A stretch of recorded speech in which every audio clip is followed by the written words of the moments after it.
But still no jobs? Well, you really have both. See, stuff is defined as household articles considered as a group. Sometimes this stuff is no longer needed. Wait, no longer needed? That can't be right. Because remember those jobs you were looking for? Those are really needed, and they're the stuff inside your stuff, even inside that winter coat that moved with you to Phoenix. Our job is to unlock those jobs, and it starts when you donate your stuff to your local Goodwill. Here's how we do it. When you donate to Goodwill, we sell your stuff to provide job training for people right here in your community. So just by teaming up with Goodwill, you help create jobs. And isn't that worth parting with the leftover guitar from your 80s cover band? Goodwill. Donate stuff, create jobs. Find your nearest donation center at goodwill.org. A message from Goodwill and the Ad Council. Dear John, I was hoping it wouldn't come to this, but you've left me no choice. I'm leaving. Uncontrolled high blood pressure is really serious, and lately you seem to really not care. I've been there for you since day one, and I know you think I'm going to keep ticking. But no, my friend, I can quit whenever I want. Why can't we get back to the good times, when we were more active and ate more healthy foods, and you checked on me every once in a while? Is that too much to ask? I don't want to leave, but unless you stop ignoring me, what else am I supposed to do? Remember, when I quit, you quit. Sincerely, your heart. Listen to your heart. Don't let it quit on you. Doing the minimum to control your high blood pressure isn't doing enough. High blood pressure can lead to a stroke, heart attack, or death. Get your blood pressure to a healthy range before it's too late. Find out how at heart.org/blood pressure. Check, change, control. A message from the American Heart Association, the American Stroke Association, and the Ad Council. Hey, what's up, everybody? I'm Jason Derulo. I love that music connects to people all over the country. But unfortunately, so does something else. Childhood hunger. 15 million kids struggle with hunger right here in America. And yet, every year, billions of pounds of surplus food in the U.S. go to waste instead of going to the children in need. Feeding America is working to change this. The Feeding America nationwide network of food banks rescues this surplus of food to help provide meals to families in virtually every community in the United States, including yours. But they just can't do this alone. Join me in the fight against hunger in America. For more information on what you can do to get involved, visit feedingamerica.org. That's feedingamerica.org. Together we can solve hunger. Together, we're Feeding America. A message from Feeding America and the Ad Council.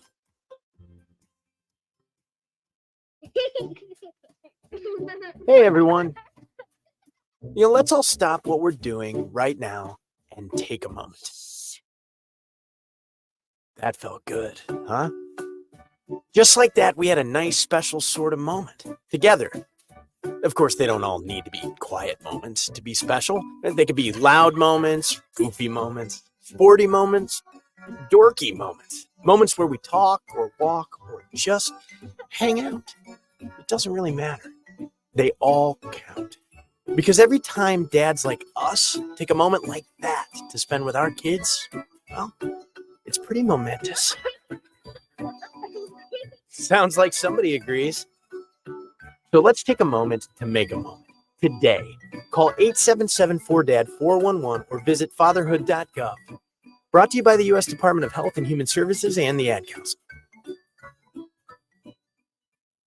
Music is a bridge between the material and the spiritual. My name is Harvey Lauer, and I'm 82. As a blind person, you have to be aware that nobody can tell you what you can or can't do. You really have to try things. My folks got me a little radio in 1940, and that was the best Christmas present I ever got. When I was 11 years old is when I started to play music, play the piano, and then the accordion, and then the cello. My wife, who was also blind, was a good cook. When she died, that's when I started Meals on Wheels. America, let's do lunch. It's Meals on Wheels. 1 in 6 seniors faces the threat of hunger, and millions more live in isolation. Drop off a hot meal and say a quick hello. Volunteer for Meals on Wheels by donating your lunch break at americaletsdolunch.org. This message brought to you by Meals on Wheels America and the Ad Council. Hi, this is Terry Crews, actor, former football player, game show host, father of 5, and all-around big dude. I'm also an expert on drama. I know all kinds of drama. There's the good kind that comes with having a house full of kids. There's the bad kind like season-ending injuries. There's the necessary kind like having an agent in Hollywood. And there's silly drama like the drama around my percolating pectorals. And then there's the drama you can skip. Skip the drama that comes with not having your high school diploma or equivalency. Find free adult education classes near you and finish your high school diploma. Visit finishyourdiploma.org. Or text diploma to 97779. Message and data rates may apply. Reply stop to opt out. That's diploma to 97779. And leave the drama to actors like me. Brought to you by the Dollar General Literacy Foundation and the Ad Council. Adopt US Kids presents Multiple Choice Parenting. Your daughter just had her first breakup. Do you A, put yourself in her shoes? How could he do this to you? And for Sheila, she has split ends. B, console her? Oh, sweetie, this is going to happen a lot. 4, maybe 5 more times before you get married. C, take charge? Got to get this all straightened out. Keep a little talking to, man, mano a mano. Hey, Steve! Is now a good time? No? Okay, no problem. Bye. Or D, help her find a new boyfriend? I know a great place to meet boys. The internet. Nice, single boys. Never mind. How about some ice cream? As a parent, there are no perfect answers. But you don't have to be perfect to be a perfect parent. Thousands of teens in foster care will love you just the same. For more information on how you can adopt, visit adoptuskids.org. A public service announcement from the U.S. Department of Health and Human Services, Adopt U.S. Kids, and the Ad Council. It's the Worldwide Sports Radio Network. The Vikings are likely to make Justin Jefferson the highest paid non-quarterback in the NFL. Cooper Kupp says, don't be surprised if Aaron Donald comes back to the Rams later this season. And Antonio Brown files for bankruptcy and much, much more here on the Sports Loudmouth.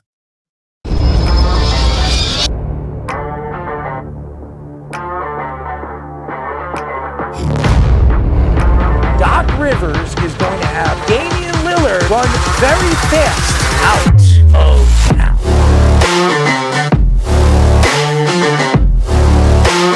Does he help them win? You're under 500. Aaron Judge helps the Yankees win. You're paying the players $300 million. You better be sure that guy's going to help you get over the hump.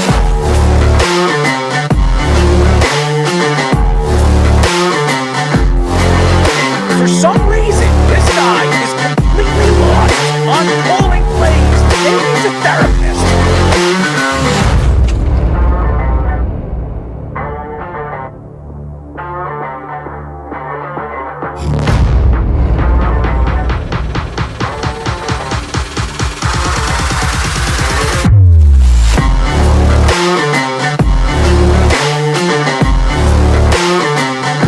Did you see Lamar Jackson cry to the ref? No, he didn't.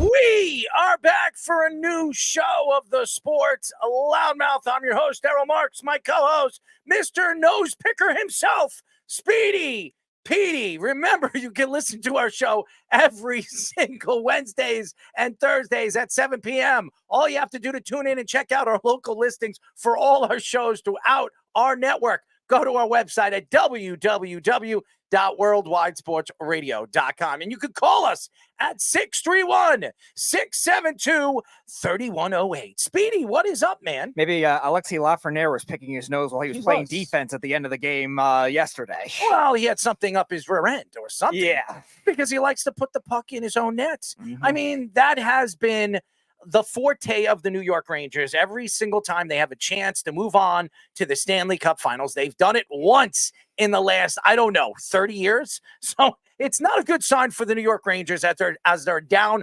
1-0, losing 3-0 against the Florida Panthers, who completely outplayed them in game number 1. But hey, it's a 7-game series. Anything's possible, Speedy. Anything. Mm-hmm. Let's go, Rangers. Alexi Lafreniere, turn your defense around and shoot the puck for the love of God in the third period. For the love of God.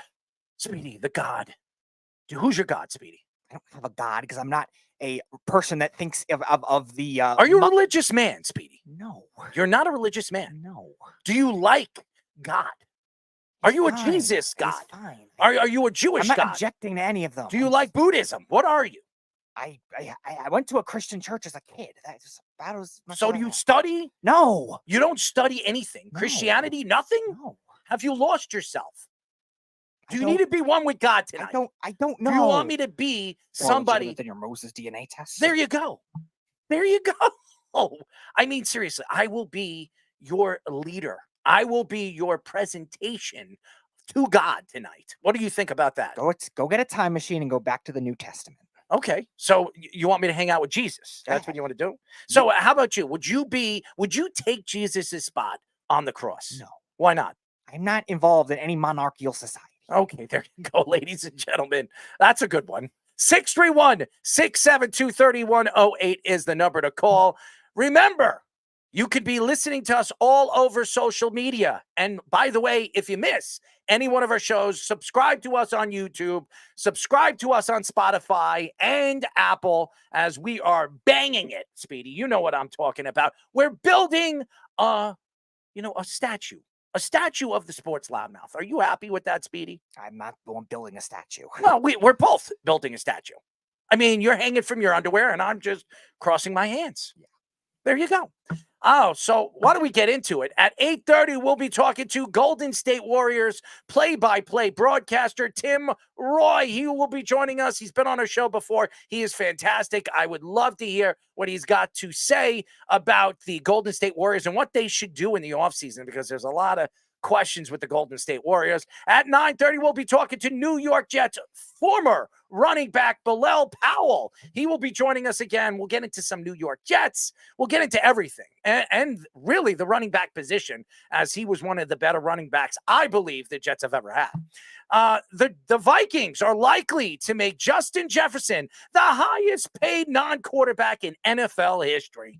I believe this to be true, ladies and gentlemen. As we all know, Kirk Cousins is no longer with the Minnesota Vikings. So where are they going to pour all their money, ladies and gentlemen? They're going to pour it in the great Justin Jefferson. But I don't know how great he's going to be with J.J. McCarthy there. So that is going to be very, very interesting. Cooper Kupp says, don't be surprised if Aaron Donald comes back to the Rams later this season. Is Cooper Kupp on drugs? I mean, he just said he was done. He didn't even want to sign that 3-year extension last year. He signed it because, hey, you know what? You're giving me free money. Why don't you give it to me? Aaron Donald's done. His career is over, but we'll get into it. Antonio Brown files for bankruptcy. Are you surprised? What is he buying? CFL teams, WFL teams. I mean, the guy has his hand dipped in everything. How many houses he's thrown away? I mean, he's beaten up houses in Florida. He's rented and paid it off. He might as well have bought the house. I mean, seriously. Antonio Brown is out of his mind. LeBron James says it's ridiculous that the coaches can't challenge calls more than twice per game. Well, LeBron, what you say is what you get. If LeBron wants to change it, why don't we give him 5 calls? How about that? Give him 5 challenges a game. Make the game even more boring, LeBron. Oh, my God. Former NBA referee Bill Spooner calls Chris Paul the biggest a-hole he's seen. Well, I'm not surprised about that. I mean, Speedy, you know anything about a-holes? No, I don't. You don't know nothing about an a-hole. Are you an a-hole? It's a matter of judgment. Well, it is a matter of judgment, but we'll get into that.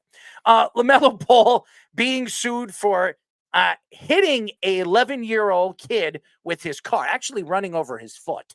So we will get into that as LaMelo Ball or the Ball family are back in the papers. So we're loving that. When you hear about the Ball family, it usually is craziness. This is even crazier. So we will get into it.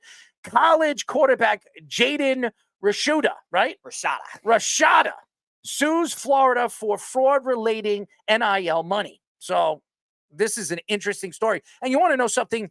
As we begin to conversate about NIL deals and how much money these guys are getting, now you're going to hear stories like this, because this is a crazy story. So we'll get into that. Let's parlay around 9 o'clock with Chaz and Wes. No Derek tonight. It doesn't No, seem like he's out of unfortunately. town. Oh, what's he doing? Hanging out with the girl? He didn't tell me. Oh, that's sad. Adam Schefter reports that the Vikings are close to a deal to make Justin Jefferson the highest paid non-quarterback in NFL history. Nick Bosa has the biggest contract among non-quarterbacks, making $34 million per year, and Jefferson contract will be likely surpassing that contract. A.J. Brown's new extension has the highest average annual value for wide receiver deals, making him $32 million per year. Before missing 10 games last season, Jefferson made the Pro Bowl in all 3 of his other seasons and was also a first-team All-Pro Offensive Rookie of the Year. Jefferson has 392 catches, 5,899 yards, and 30 touchdowns in 60 games in the NFL. Justin Jefferson is the best wide receiver in the NFL. There's no arguments to that. He is the closest thing to Jerry Rice. Now, we've said this before many, many times. Odell Beckham was one of those guys for like 3 years before he couldn't stay healthy. Now, Justin Jefferson, he's been fairly healthy his first 3 years. Now, as we see him getting offered this big contract, I believe you're going to see this contract not be reached. And what I mean by that is, I don't know if Justin Jefferson is going to stay healthy for this 3, 4, maybe even 5-year deal, which could make him the highest paid wide receiver in NFL history. But what makes Justin Jefferson so special is it doesn't matter where you put him. You put him in a slot, you put him on the outside, you can even use him as a running back. This guy is unstoppable. This guy can catch anything. Now, he doesn't have Kirk Cousins anymore. He doesn't have any semi-elite quarterback throwing him the ball. And I don't care what anybody says. We've heard this many, many times. Kirk Cousins is really the value of what his team is. I don't believe that. Kirk Cousins is a good quarterback. He went to Washington. He was drafted by Washington. When he took over for RG3, he was as good or even better than RG3. So you could say that about RG3 when he was drafted. He really was the value of what his team was. So I don't believe that. And then you see him go to Minnesota. He was successful in Minnesota. And Minnesota had some of their best seasons as a team, as an organization, because of Kirk Cousins. Now, you need weapons. You needed Dalvin Cook, who was not there last year as they decided not to sign him. You need guys like Justin Jefferson. You need weapons on the inside and the out. You needed to make a trade for a top-end tight end. You need those kind of weapons to open up the field for guys like Justin Jefferson and the running game. But Justin Jefferson, there is no twist to it. He's as good as any one of them. Jamar Chase, Deebo Samuel, Tyreek Hill, you name it, he's as good as any one of them. What makes him so sensational is not even with the routes that he can run and position that he can play. The guy is a born leader. He demands the ball. Everybody knows he's getting the ball, but still, you can't stop him. He's unstoppable. Now, you could double team him. I've seen teams try to triple team him, and it's impossible to stop him. So what teams try to do is the only way you can beat him is if you beat him with another player. They let Justin Jefferson beat them. They let Justin Jefferson get his 100 yards and 2 touchdowns in the game, because in their way, and in most teams' way, if you can stop everybody else around him, you can win those games. Now, when you look at the Minnesota Vikings, is it worth giving Justin Jefferson that kind of money? Right now, their team is rebuilding. You have a rookie quarterback. You have a coach that's only been there for 2 years or 3 years, and he's a rookie coach, really. He has never coached a team that has a rookie quarterback. Now we're going to see O'Connell actually coach a rookie quarterback. Now, the development of the quarterback is going to be left to him. Minnesota's probably going to give him 2 years to try to develop J.J. McCarthy. If he can't develop him, he will be fired. Here's the problem. When you have a rookie quarterback, you're going to go through these times where he is not going to make every throw. He is not going to be able to put the ball in positions to help Justin Jefferson make those plays. And that's the problem. We've seen this with the New York Jets. We've seen it. How many quarterbacks have the Jets had that they've drafted? and it hasn't worked. It didn't matter who their wide receiver was. It didn't matter who their running back or their offensive line was. And right now, Minnesota, they need to rebuild certain positions on that team. Now, they have a good offense. Their offensive line is pretty good. The problem is, where is their defense going? This is not the same defense that it was 5 years ago, where it was one of the top 5 defenses in the NFL. Last year, their defense played very well in the first half and fell apart in the second half. They need to be consistent. Now, drafting players are very, very good for the development of the team and bringing in youth for an organization that's trying to rebuild. But if I was Justin Jefferson, do I want to sign a contract with a rebuilding team? You are 25 years old, 24, going to be 25. You sign that 4 or 5 year deal.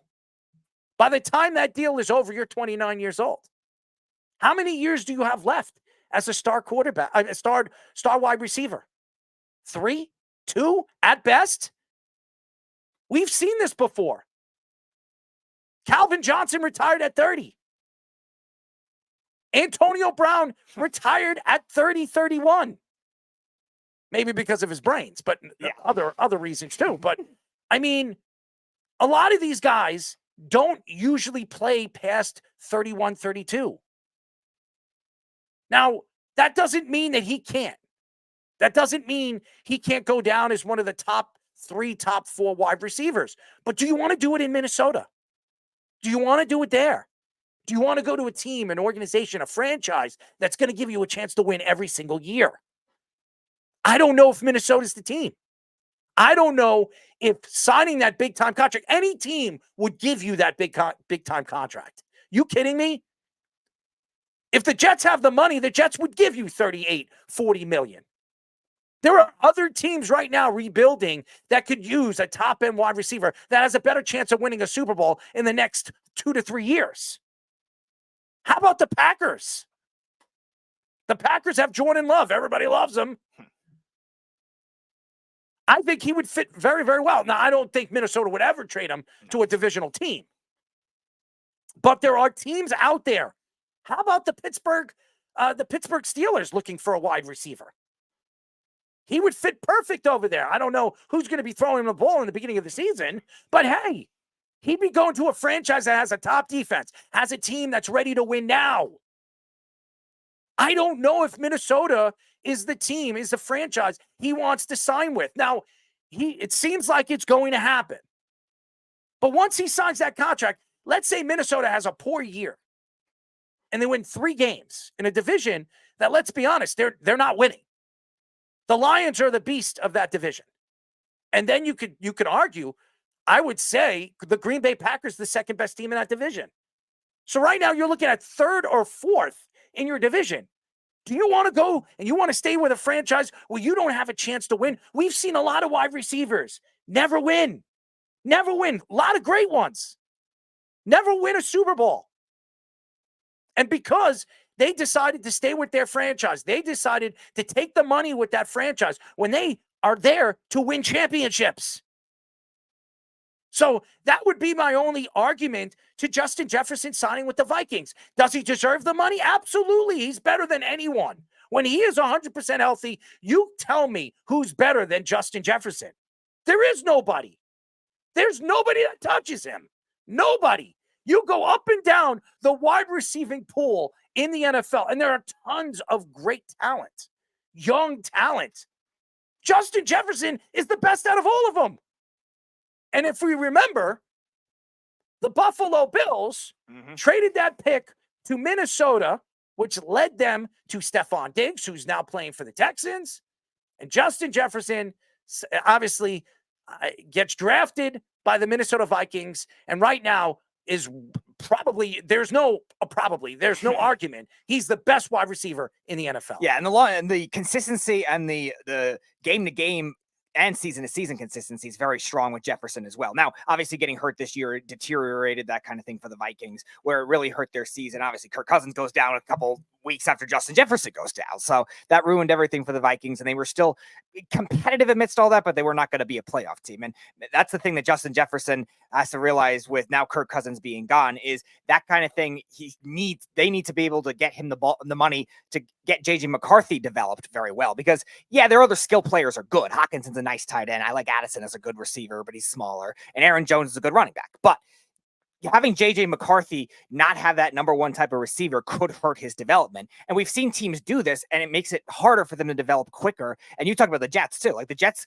except for this recent regime, have not set up these quarterbacks very well with good wide receiver talent. They always have to poach free agent wide receivers because they couldn't develop them themselves. The Vikings are finally developing wide receivers themselves, and it helped Kirk Cousins get a kind of second win in his career. Even though he had some good years statistically with Washington, he got even better with Minnesota. And this kind of thing with JJ McCarthy, who I'm not crazy about as a prospect, and our friend Brian Bosarge was not crazy about him as a prospect either when we had him on the show yesterday.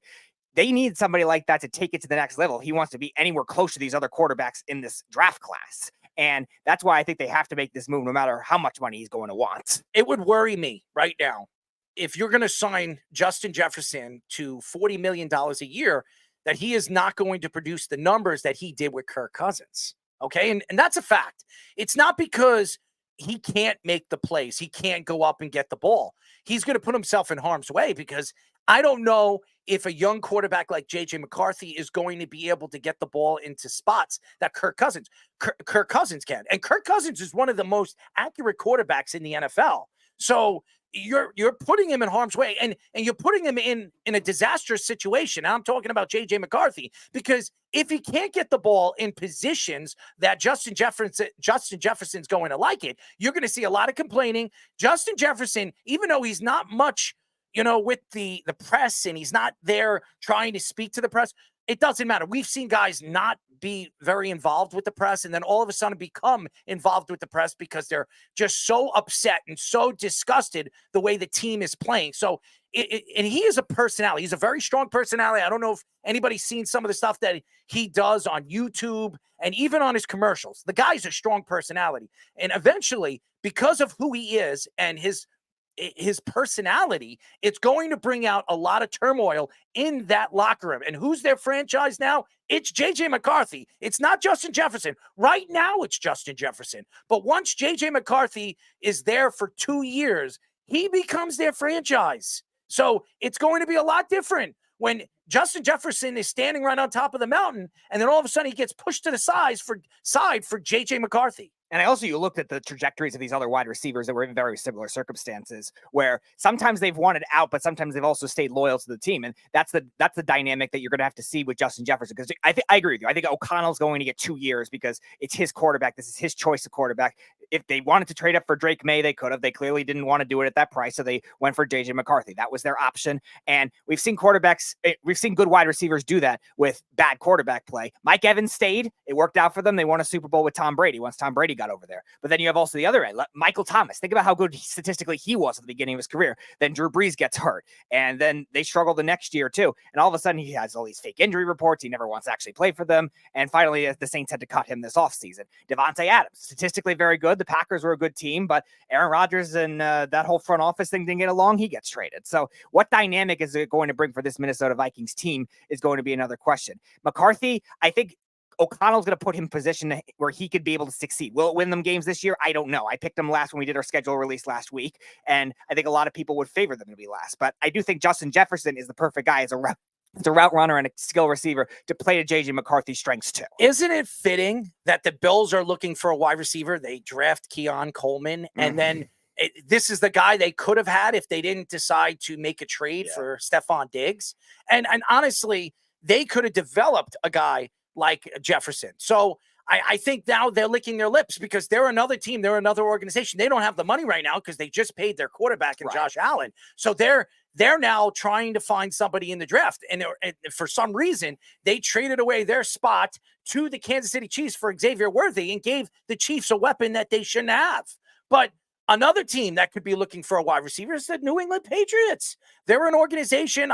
They were interested in Brandon Ayuk during the draft. It didn't go as the way they wanted, as everybody saw it. Even Jeff, I'll give Jeff a lot of credit. He brought up and he said don't be surprised if San Francisco drafts a wide receiver. They did. They drafted Pearsall. And what did they do? He says if they do that, they're trading Ayuk. Well, Pearsall and him are very, very good friends or something like that. They played for the same college. So Ayuk's happy, so he's going to be there for at least this year as he takes the franchise tag. So I don't know what is going to happen with Justin Jefferson, but if I was the Minnesota Vikings and you have a rookie quarterback, and I understand you have Addison, you have a good tight end, they're all under contract, you have a guy that has a rookie contract. If Justin Jefferson is going to take away certain amount of money for your team to bring in some free agents to rebuild this team and this organization around O'Connell, because he took over a team that wasn't his team. Right. So now, to me, I would use Justin Jefferson as a trade piece where you can really rebuild your team. You probably can get 3 first-round draft picks for a guy like Justin Jefferson. He's as important as a quarterback is to a franchise. Yeah, and the Vikings now have to use the rookie model that we've seen with a rookie quarterback that teams like the Bengals have used, where you mentioned the defense. Like, they lost a lot of the Mike Zimmer defensive stars, and they really rebuilt in their own image now with Brian Flores. Now, some of those guys did well for them last year. They drafted a lot of good defensive players where their defense did improve from where they were in 2022, where they were one of the worst pass defenses in the NFL. And even the Giants could score 31 points on them in the playoff game. Now you're seeing that kind of thing where J.J. McCarthy having a rookie contract, Justin Jefferson will have the big wide receiver contract. They have to figure out the rest of this team in order to keep Justin Jefferson happy in a division that's a lot more well-rounded. It used to be just the Packers and like maybe a second team was a wild card team, but there were never enough stability with that. Now all 4 teams are actually pretty well built, and they're all building with that same kind of model. And if Justin Jefferson buys into that, they're going to have those 2 years to make it happen. Do you think he's going to buy into it? I do, because I do think he has no ill will with O'Connell or the organization. Not yet. Not yet. Now, J.J. McCarthy, how he is as a leader is going to change a lot of different things. Now, I'm not worried about him as being that type of issue when it comes to like managing the huddle and doing the basic things for a quarterback. I'm more worried about his like secondary traits and stuff like that I don't think are that great, that you're going to lose in comparison to Kirk Cousins, because Kirk Cousins is a top 7 quarterback when he's healthy. But in terms of the leadership aspect, I'm not as worried about that. But the contract itself, that's why I do think you're going to see some kind of opt-out. You've seen it a lot with these other wide receiver contracts where if it still doesn't work after 2 years and O'Connell's fired, maybe then they'll trade him. It's very, very interesting moving forward what Minnesota is going to do when they sign Jefferson, because they're going to give him a big-time contract. He's probably going to make closer to $40 million. And when you're paying a guy that kind of money, you're setting your team back with other contracts. And when you're deciding, now, obviously, you don't have to pay a quarterback right now because you're bringing Sam Darnold. He's the backup quarterback. J.J. McCarthy is going to be your starting quarterback. So you really don't have to pay a quarterback a top-end money probably for 5 years. But again, how long is it going to take Justin Jefferson to start complaining that he wants out, where you're going to put your team in a situation where even though he's under contract and you can move him for draft picks, where teams know now you're not going to get as much back for Justin Jefferson because he wants out. So to me, they're putting themselves in a really bad situation. Now, I think Justin Jefferson, you got to take a chance with him because you know how talented he is and you know he can change a game. But if I was the organization and I was the GM of that organization, I'm trying to move him. I'm trying to get back as much as I possibly can and rebuild around my young quarterback in J.J. McCarthy. And that's why I also would front load the contract as well, because you want to make Justin Jefferson happy right away, where J.J. McCarthy is not going to get paid for a while. Those 2 years are make Justin Jefferson happy. Then he'll probably want to stay there longer and do what the Lions did too with Amon-Ra St. Brown's contract. They gave him a lot of that money guaranteed as well. Do that. Make him happy so that kind of thing does not become an issue down the road, unless J.J. McCarthy becomes that much of an issue down the road, or Kevin O'Connell. NFL Network reports that Cooper Kupp told them that the Rams aren't ruling out Aaron Donald's comeback. Kupp added that nobody on the Rams' current roster will take Donald's locker and jersey number at number 99. Reports say it would most likely be late in the season signing if the Rams are in playoff contention. The Rams were 10-7 last season and were the second wild card team in the NFC, losing 24-23 to the Lions in the first round. Donald was a first-team All-Pro last season with 8 sacks, 16 tackles for loss, and 23 quarterback hits. Donald is 33 years old and has been a first-team All-Pro 8 in 8 out of 10 NFL seasons. And right now, there's only one guy that has has been in more All-Pro teams in history, and that is Speedy Jerry Rice. Jerry Rice. So it's going to be very, very. And I think, listen, Aaron Donald is not coming back. I don't care what Cooper Kupp says. Aaron Donald's not coming back. There was a reason why he retired. He's 33 years old. I think he signed a contract with one of the big stations. Yeah, it was a 2-year extension, I think, with the Rams at the time. And then they just signed he's negotiating some kind of Amazon deal or something like that. Yeah, he's going to be working with Amazon. He's going to be a broadcaster. That's what he's going to be. I think if I was Aaron Donald and he's signing a big contract with Amazon, he's probably going to make between $5 and $6 million a year. Why would he go back to the football field and put his body in harm's way? He's done everything. He's one of the greatest defensive linemen to ever play. You can argue he's one of the top 3 to ever play. So why would he come back? Now, obviously, he won a Super Bowl. He has nothing else to prove. When you look at what he is, the specimen that he became, and really how he developed, when he came into the league, what was he, drafted 13 or 12? Something of that magnitude. Right after Odell went to the Giants, 13. Yeah, he was drafted at 13 from Pittsburgh. He was overweight. People said he was too small for the position. Right. Well, look at what he turned into be. He was a beast. He changed his body. He changed his diet. He became one of the best defensive linemen to ever play the game. Now, I understand why Cooper Kupp is saying this. I understand. He's trying to scare the teams that are in his division. He has San Francisco in his division. He has Seattle in his division. So he has teams that are going to be fighting for that number 1 spot and trying to fight for that wild card spot or even the division championship. Now, I look at Aaron Donald. I look at his talent. I look at his ability.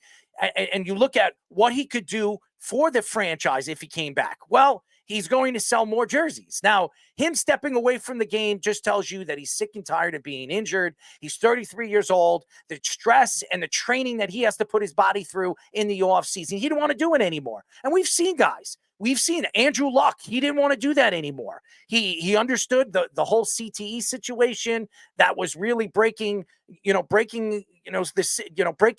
skin for the NFL to try to figure out how to conduct it. And he realized that, as much as he loved football, it wasn't that important to him. Aaron Donald had a long career. He played over 10 years. He was at the top of his career. He was at the top of his position in his career. So he has nothing else more to prove. And to me, when you look at him as a player, why would you go back to the Rams? There are other teams that would take Aaron Donald on for at least 1 year or a 2-year contract where he has a better chance of winning a Super Bowl. How about Kansas City? How about going to Kansas City and trying to win a championship with Chris Jones in the middle? That would be dynamic. And he doesn't need to sign anymore and sign a big contract. The guy made enough money.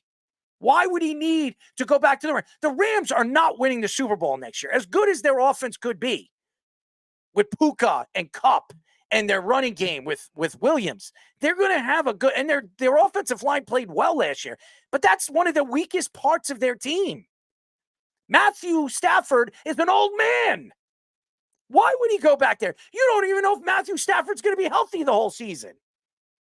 What would make sense, he'd go to an AFC team. He'd go to a team that has a chance to win right now and really put himself on top of that top-end players when you're talking about Lawrence Taylor, you're talking about Reggie White, when you're being compared to those guys. It's interesting because I think if he were to chase the individual feats, I don't think he would have announced retirement initially. I think he would have tried to play out that whole season. You get a 12-sack season, 13-sack season. You're right now in the realm of those types of guys. I think Lawrence Taylor, he still is. Yeah, right. I definitely think he still is because what he's done, especially as a 3-4 defensive tackle and a 3-4 defensive end for much of his career, is unheard of numbers. Nobody gets 100 sacks in that kind of scheme, and he had 111 in his career amidst all that. And I think if he was still trying to quote unquote chase those sack records, he wouldn't have retired. Now, I think it's interesting with the Rams, and Cooper Kupp, I think, brings up a good point. Is we're not ruling it out. It's how good their Rams team culture is with a very unique strategy in terms of building their team. Because we've seen them go from the Jeff Fisher years where they built a really good defense on paper but had no quarterback, and they had good running backs. Then they go Sean McVay where they built up a good receiving core. They're probably the best in terms of developing wide receivers the last 6 years. And their defense, they kept trading for one guy, then trading this guy, trading that guy, which is not the way you usually build a team, but they made it work. And I think that's what Aaron Donald is trying to figure out now because their defense is still very young. And they drafted 2 guys in the first 2 picks in this year's draft to help up their pass rush, where their offense is already pretty much set. I think Donald wants to see also how that defense is, because it clears like he loves LA. He clearly loves Sean McVay and that defensive coaching staff. Now, Raheem Morris is in Atlanta. We'll see if that makes a difference as well. But I think Aaron Donald is factoring all those things in when saying, all right, if I'm going to come back, I'm going to come back in December. I understand that. But why would he do that when he's signing a big contract with Amazon? That would piss Amazon off. If you're going to go in and you're going to be a broadcaster and you're going to work with the Amazon Prime or whatever he is planning to do, and that's what he wants to do, that's where he went. I think he went to school for sports management or something of that magnitude. He wants to be a broadcaster. He wants to be the next, defensive lineman. And another thing, when you're eating and you're training your body throughout the season, you're really beating up your body. As a defensive lineman, you're eating a significant amount. You're eating about 13,000 calories every single day to really keep up with your workouts and everything like that. If you're stepping away from football and you're retiring, you're not going to be doing that stuff anymore. It's just like Jason Kelce. Everybody says his father came out and said the other day, actually a couple of weeks ago when he was on, I forget what podcast, they said, how my son is not coming back is when he's going to lose weight. When you see an offensive lineman lose weight, it means he's done with football. So, and that's what his father said. So have we seen Jason Kelce lose weight? Has he changed his body structure? No. So what does that tell me? He has a better chance of coming back sometime this season if he wants to come back and he misses football than I believe Aaron Donald. Aaron Donald right now he's going to be signing with an Amazon Prime organization, and he knows that he has a chance to really structure his career around broadcasting, and people are going to like him and people are going to like his personality. He's very, very good on the mic. I've seen him on podcasts. I've seen him on, as a guest on a podcast. He might even start his own podcast. So I think it's going to be very interesting. I understand why Cooper Kupp is saying this. It's definitely a story, and it's definitely driving the LA Rams and the organization to believe that he is going to come back. It just doesn't make sense. If I was Aaron Donald, I've got nothing else to prove. And if I do come back, it wouldn't be for the Rams. Yeah, it's interesting because I also think that Aaron Donald, I think if Cooper Kupp is saying this, maybe they know something about this fitness regimen, this hunger regimen, that he doesn't seem like completely checked out, retired. I think Aaron Donald is conscious of that kind of thing if somebody like Cooper Kupp is saying it, because it is NFL Network. It's not like it's just a small LA page reporting this. It's NFL Network. It seems pretty legitimate. Like, I would say smaller companies within the team might want to write something to spread rumors all the time. Like you say that a lot with the Jets too. Like people write stuff just to spread a rumor, just to get clicks. This is a rumor. I know. I'm just saying. I think it's a little more legitimate based on that, and just because I do think he has good connection with the Rams and that team culture as a whole that's very good. And I also think too that Aaron Donald. We talk about it all with a lot of these football guests we have on. Like, how quickly are you going to lose your love for the game too? Like a lot of our football guests we've had on that were former players said it was very tough. It doesn't go away right away. And who says that kind of thing can't happen with Aaron Donald? The last 2 seasons, Aaron Donald has been hurt. He usually stays healthy. He is 33 years old. His body is breaking down. He's not the same player he was in his mid-20s. He's not the same player when he was 24 years old and he was at the top of his game.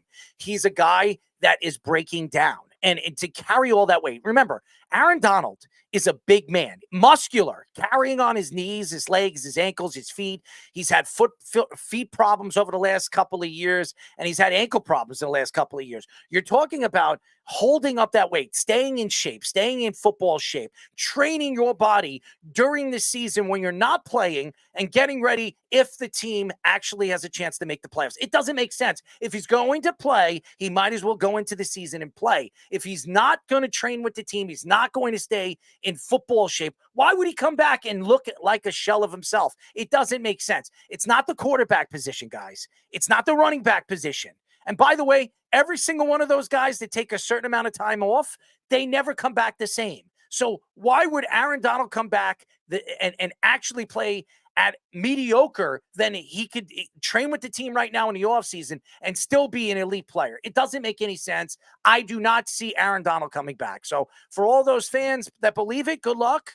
I mean, I want to know what fish thinks, because to me, I mean, he's a football coach and he understands how the game works. And he understands how you have to train your body throughout the season to be ready for the playoffs. Do you believe Aaron Donald is going to come back at any time this year if he's not going to be training at OTAs or getting ready for the regular season? So, normally you would say no, but this is a once in a lifetime player, right? So you can't rule it out. And I think Cooper Kupp is being smart, like you mentioned before, trying to keep the rest of the division on notice that the best player, arguably the last 20 years plus on defense, is still lurking around. And if we need him and we're close, we're going to make that phone call. I think it's mostly smokescreen. The Rams would love to be able to replace that production. As far as what you're saying with building up your body, at this time of the year, at least for my high school football team, this time of the year, we generally, not going like crazy like the NFL where they're managing how long they nap each day and, like what type of exercises are best for their body at this hour of the day. We're not doing that, but we basically tell them, you want to add weight during the winter and the spring seasons if you're not playing sports. But then you want to work on your speed training and cut weight around this time of the year. If Donald doesn't, get to either one of those phases, he's not really going to be much more than kind of a gimmicky player, even with all of his, obvious talent and, past production.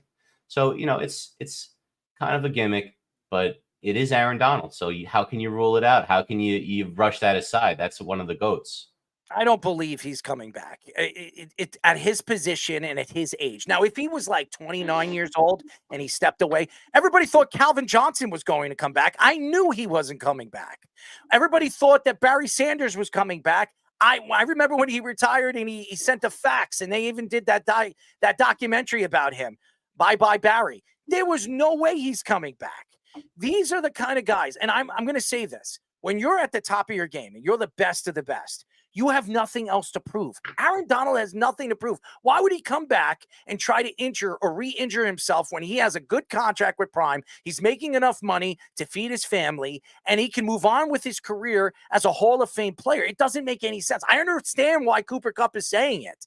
He's putting that division on notice. He wants them to believe he's coming back, but it's not going to happen. It doesn't make any sense, AKA why they brought in and why they drafted the way they did this year. That's why they did it. They drafted all those defensive players, those two top defensive players from my Seminoles. They did that for a reason. They did it because they know that Aaron Donald's not coming back. It doesn't make any sense why he would come back when their team is building around youth now. He says, I knew Barry Sanders wasn't coming back as well. Yeah, and the other difference is, too, I think with the Lions as well. When Calvin Johnson retired, they were a dysfunctional mess at that time. And Andrew Luck with the Colts, they weren't dysfunctional. They were a playoff team the year before, but anything can happen with Jim Irsay as your owner. They've seen fallouts with players all the time. That's why Peyton Manning left and a bunch of other guys. But the Rams, I don't think, have that kind of issue with ownership or with coaching as well, where would not rule that out with Aaron Donald if he, like Errol was saying, is in football shape. But again, would he have retired initially is another question. Speedy, I work out. All right. I work out a lot. I work out 3-4 times a week. I'm 42 years old. Okay. I know what it takes. I know my body can't, my body needs that break, that needs that 24-hour break. When I was a kid, when I was 22 years old, my recovery time was like 12 hours. I was recovered the next day. I was in the gym again. I can't do that anymore. My body now, obviously Aaron Donald's 33 years old, but he's got a body. You play football for that many years. You play football for 11 or 12 years. I mean, you're getting beaten up. Your body is like a 40-year-old man. I mean, this guy, his body was beaten up. It doesn't matter what he looks like. It doesn't matter how he did. Have you ever seen him squat? Have you ever seen him train? I mean, this guy is an animal in the gym. So if he's not doing that, he's concentrating on broadcasting and trying to build his name as a broadcaster. So maybe after he has one good year with Prime, he can get a bigger contract with ESPN or one of those big marketplaces where he can make even more money. Why would he walk away from that to play as a mediocre player? It doesn't make any sense. It really doesn't. I understand if he was a quarterback, it'd be different. If he was like a Tom Brady, he was that good. You're playing at a position. Your body breaks down faster at the offensive line and defensive line. These guys are big men. Big men. You know this, Fish. You're a big man. You're 6'3", and at one point you were closer to, 280 pounds. 300 pounds. I mean, your body breaks down and you're getting beaten up. You're the best player at your position in the last 10, 15 years. And you know that you're getting double and triple teamed. And you know that your body is not the same that it was 6, 7 years ago. Why would you put your body through that? Again, you've done everything. You've won a Super Bowl. And if you're going to do that, don't do it with the Rams. Do it with Kansas City. Do it with a team that has the best chance of winning. That would make sense. Do you think the Rams have a chance of winning a Super Bowl this year? Honestly. Probably not. No, probably not. They don't have a chance. It doesn't matter how good their offense is. You have a bunch of youngsters right now. Even if you bring Aaron Donald back, he's not the same Aaron Donald. He's not training with the team. He's not playing at the top of his game. He's not playing for what? At the end of the season? So you're telling me he's going to come back in week 14, week 13. That means he has been out for 13 games of training because he's traveling and doing broadcasting. You think he's training at the top of his game or for his body to be ready for football shape? It's impossible. This is not the quarterback. You're not a quarterback can sit out for a year, 2 years. As long as his arm's healthy, he can come back. All he needs to know is how to throw the football. This is a defensive lineman. This is a guy that's got to run through offensive linemen that are 350 pounds. Built 20-something-year-old guys. You're going to tell me he's just going to step right in? He's going to be Aaron Donald again? It's impossible. It doesn't make sense. No way he's Aaron Donald the way we remember him. Aaron Donald, the way we remember him, played 90% of the snaps, never came off the field, and was a terror in both the run game and the pass game. What you may get if he comes back late season, as is being suggested, is more of like the Bryce Huff package. More of you're going to only see him in pass rushing situations, probably because he doesn't have the mass that he used to have, and he's probably a little bit leaner, probably more of a defensive ends weight. But he's not going to play at the end. He's just going to rush the quarterback, get it in around 30% of snaps, third down situations. That's how you'd use him. And then, teams would have to have two guys pay attention to him, even at this stage of his career, which then opens up blitz things for the defensive coordinator, which is what I would expect if they would do that. But again, it's a long shot. I don't think he's coming back. I understand why Cooper Kupp is doing it. It makes a lot of sense. It's a smokescreen. It's always been a smokescreen. And I don't care what the NFL Network. I've seen a lot of things being promoted or said on the NFL Network that was untrue. Okay, so I remember when Lamar Jackson, they were trying to figure out if Lamar Jackson's staying with Baltimore, is he leaving, and half the guys on the NFL Network were saying that he's probably going to be traded. Okay, I remember that. And now all of a sudden he gets that big time contract. Oh, there's no way Baltimore is going to give him that extension. If they were going to do it last year, and he still got the extension. So they were wrong about that too. That's just my opinion. USA Today reports that former NFL receiver Antonio Brown has filed for bankruptcy. Times Union reports that Brown owes $3 million to 8 different creditors. He also owes money for a civil suit to a plumber, a truck driver, a personal chef, and a woman who accused him for sexual assault while he was playing for the Raiders. Brown has also been accused of breaking into a Florida house with guns and threatening Arena League football players with guns in the last 2 years. Brown made $88 million during the NFL in his NFL career, but now has less than $50,000 in total assets. Wow. 50,000. This reminds me of Antoine Walker. Does anybody know who Antoine Walker is? Antoine Walker played for the Boston Celtics. And he made almost, I think it was at 68 or 70 million as an NBA player. And he is bankrupt. He has no money because he was a bettor. He, not sports betting, but he was at the casinos and he bet his money away. Antonio Brown has had his hands dipped with, I don't care about plumbers and truck drivers. He's had his hands dipped in porno stars. He's had his hands dipped into, escorts. We've seen this before. And again, Antonio Brown is not all normal in his head. The guy is out of his mind. Some of the things that we've seen him say when he's been interviewed, he's been on a couple of podcasts. He was on HBO. He did Real Sports. Some of the things that he has said, and he wants to sue the NFL, still wants to sue the NFL for what they did to him. And maybe he has a case. I don't know. But again, Antonio Brown, for all the things that he's done off the field, why would anybody stick up for him? Why would anybody vouch for him for all the craziness that's happened to him over the last couple of years?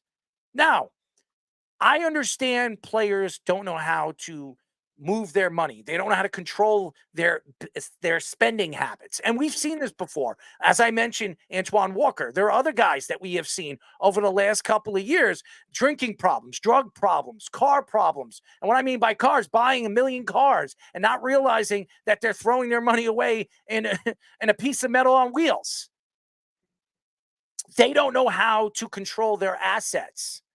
Antonio Brown, he rented out a house in Florida, I think it was. Yep. He had parties in the house. They destroyed it. He got sued. By the time he got sued and he paid off the damages, he could have bought the damn house. The man has been a disgrace. Do I think he's a Hall of Famer? Absolutely. Antonio Brown is one of the best wide receivers in the last 20 years. Will he ever get inducted into the Hall of Fame? There's no way in hell. There's no way in hell for all these off-the-field situations, even on-the-field situations. What he did at MetLife Stadium, taking off his jersey, taking off his pads, throwing it to the side, fighting with his coaches, fighting with some of the players, and walking off the field, putting his thumbs up in the end zone during the game. That doesn't make sense. I mean, maybe he has CTE problems. I don't know, but we saw what Burfict did to him. Yep. We saw what Vontae did to him. But it's sad. It's sad what we've seen this guy become. He got that big contract from Oakland. Does anybody remember that? Yep. John Gruden. Within not even, it took him less than the season start before they got rid of him. And he had the feud with Mike Mayock too, remember? He couldn't get along with anybody. The man is just, he's uncontrollable. He's had problems with women. He's had problems with ex-girlfriends. He's had problems taking care of his children. He doesn't even know how many children he has. This has been a big problem. And again, I understand. We've seen this before again, going back to people that can't afford some of their assets. They don't realize that $88 million is a lot of money. But when you're in that life, $88 million is really not that kind of money. Look at LeBron James. LeBron James is a billionaire. He's had his hand, or he has his hand dipped into so many things. Production, pizzerias, you name it, his hands are dipped. The man has money coming out from all different places. What did Antonio Brown have money coming out of? Just his football career. Nobody wanted to endorse him. Nobody wanted to endorse a crazy lunatic jumping around, causing trouble off the field or even on the field. Why would anybody endorse him to really sponsor their product? That wouldn't happen. So you look at LeBron James, say whatever you want. LeBron James he's the face of the NBA, just like Michael Jordan was for the time, and even Kobe Bryant was. He's the face. What LeBron James says usually means what goes. Tiger Woods was the biggest advertiser, sponsor. He had all the big sponsors, all the big advertisers for many, many years. He was the best golfer in the world. Then all of a sudden, he was screwing around with all those prostitutes. Committing adultery. He was discovered. And then he started doing drugs, and pictures started coming out. Naked pictures started coming out on social media. And his career was done. All his endorsements, a lot of his endorsements with Nike dropped him. Everybody dropped him. Why? Because of what he was doing off the field. Could you imagine? Michael Jordan's shoes. Michael Jordan did nothing off the basketball court. He was a good Samaritan for the NBA. He built the NBA for what it is today. Over 200 countries followed the NBA after Michael Jordan retired. Everybody wants to give LeBron James a lot of credit, but it was Michael Jordan. Michael Jordan's shoe and sneakers are the #1 selling sneakers still in professional sports. Why? Because the Nike and the brand of Nike is promoting it. Why are they promoting it? Because everybody wants it, because it's Michael damn Jordan. Antonio Brown he was as good a wide receiver was as Calvin Johnson. You know why Calvin Johnson still has endorsements? You know why Calvin Johnson is still on commercials? I've seen him on commercials. He's on podcasts. Everybody wants him there. It's because he was quiet. He was Megatron. He didn't have to say anything. He retired in 10 years. He didn't do anything off the field. He was a great NFL Samaritan. Everybody wants to be like Calvin Johnson. Have you ever heard anybody wants to be like Antonio Brown? Honestly. Crazy people. To me, this is the problem. $88 million was there because of his football career. You have to pay your agent. You got to pay the women that you're sleeping with, that you're spitting out kids. You're how much do you make? If you're making $88 million and you're paying these babies' moms $30,000-$40,000 a month, probably more than that, hundreds of thousands of dollars a year, millions and millions of dollars a year, eventually that money's gone. They had to pay a personal trainer that you eventually had an altercation with, and all of a sudden you got to pay her in a civil lawsuit. So that adds up over time. And plus, with all the other conflicts, you listed 5 of them. Remember, there was also that one where he tried to sue the Buccaneers for the mismanagement of his injuries or something like that. Now he's trying to sue the NFL for the last 2 years. Right. I don't know if that's going to work because John Gruden, who has proof on what they did to his career, he can't sue them. The NFL won that. Why? Yep. Because, you know why? Because they're the biggest organization in the world, in the country, and they run everything. What the NFL says is what goes. And endorsements, look what they make at the Super Bowl. Look at the endorsements of the commercials that they made. I think the commercials, just to do one commercial that was 30 seconds for the NFL Super Bowl, they made over $10 million. $10 million for a 30-second commercial. And we were talking about Gruden last week, how much the NFL has hated him and turning against him with his lawsuit. And yet they side with him in this instance over Antonio Brown. That should prove that Antonio Brown does not know anything about what he's trying to fight for with anything. And there's so many conflicts that he's gotten involved with other teams too. And while Mike Tomlin was able to stabilize it, there were so many other coaches that could not. And remember, he almost got traded to the Bills too, and he had an altercation with their front office. Did you know that Antonio Brown has a sex tool or something like that? It doesn't surprise me in one bit. Do you know that he was trying to promote a sex? I forget what it was called. It was something with a pump or something like that, called the AB. What was it? AB 84 or something like that. He was trying to promote a sex pump. Okay. This is Antonio Brown. This is what it's come to. Yeah. This is what's come to for this guy. I feel so bad. Well, I don't feel bad for him. I feel bad for his family. They got to deal with that. Yeah, I feel bad for everyone that was involved in any of these altercations.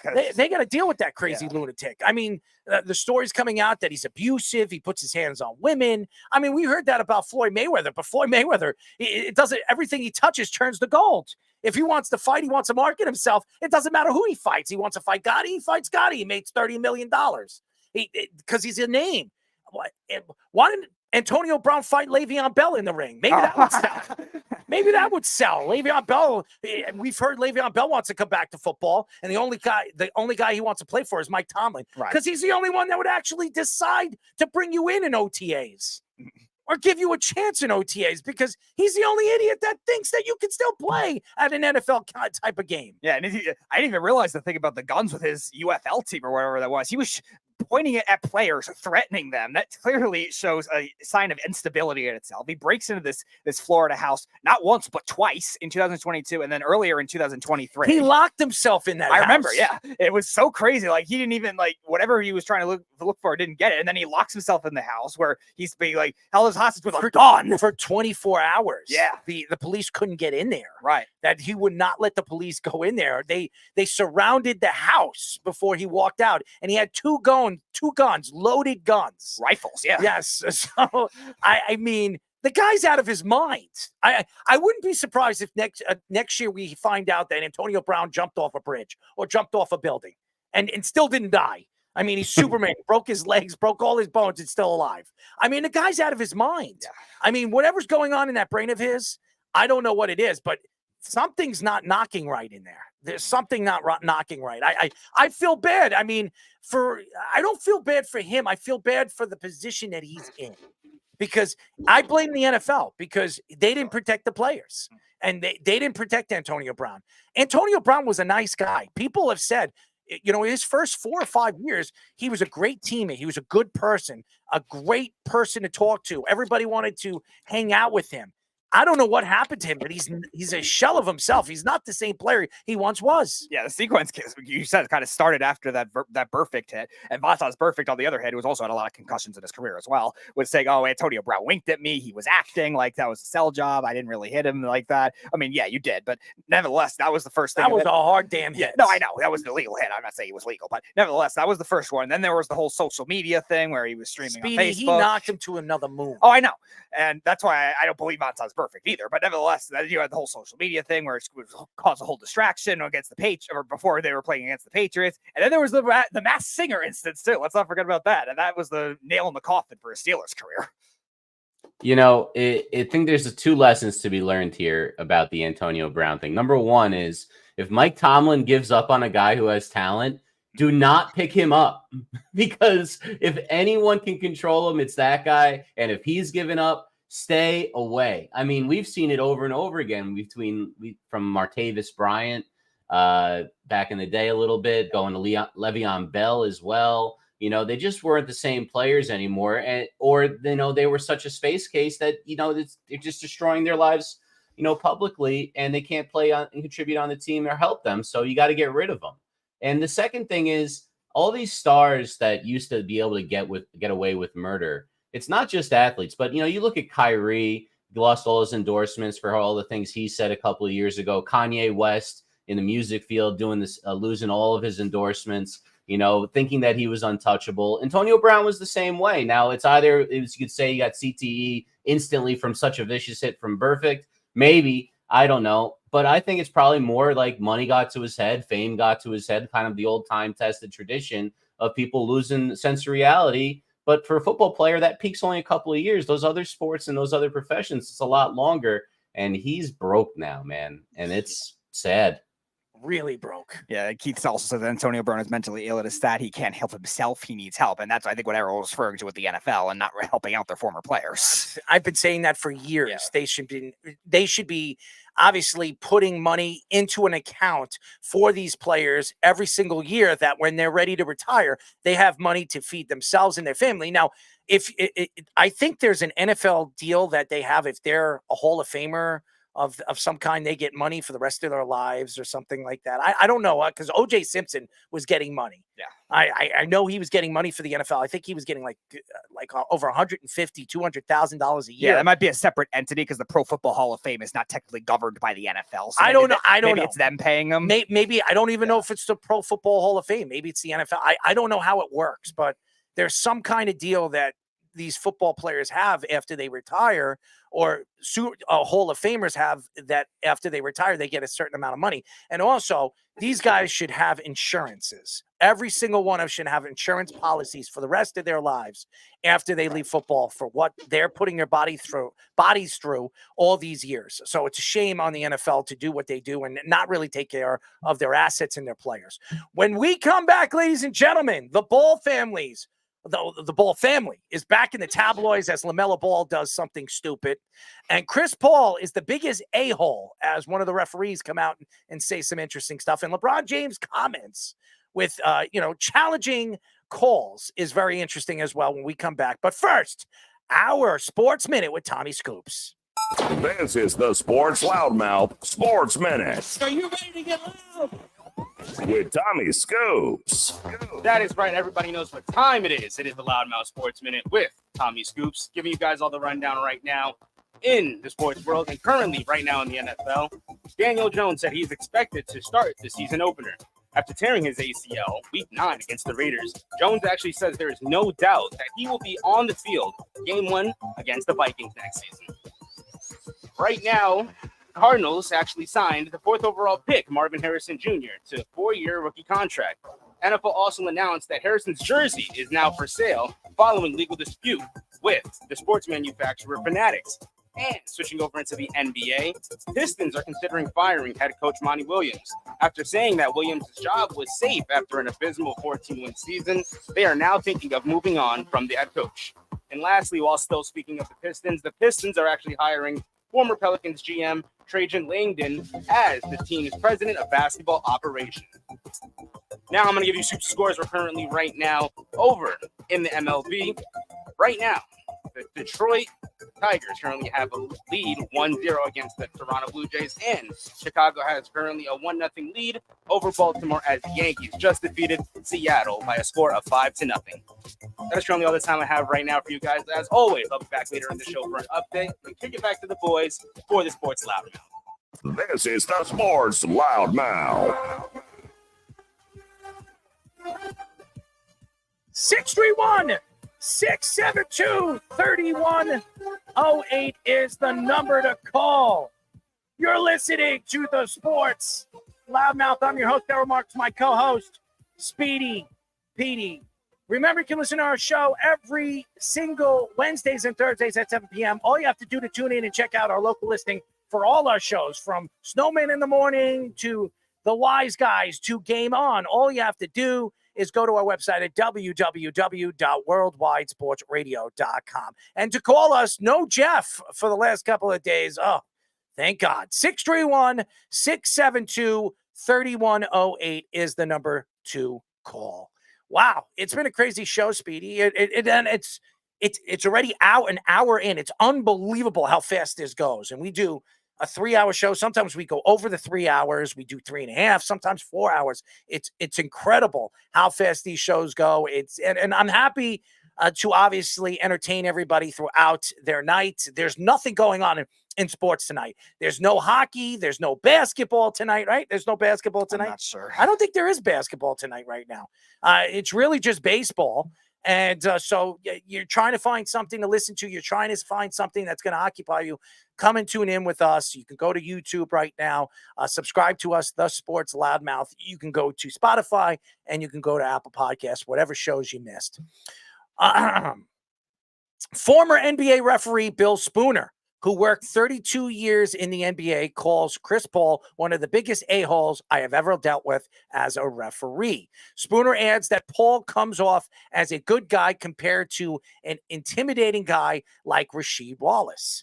Draymond Green also called Paul one of the biggest a-holes he's played against, but one of the biggest competitors as well. Well, he also played with him.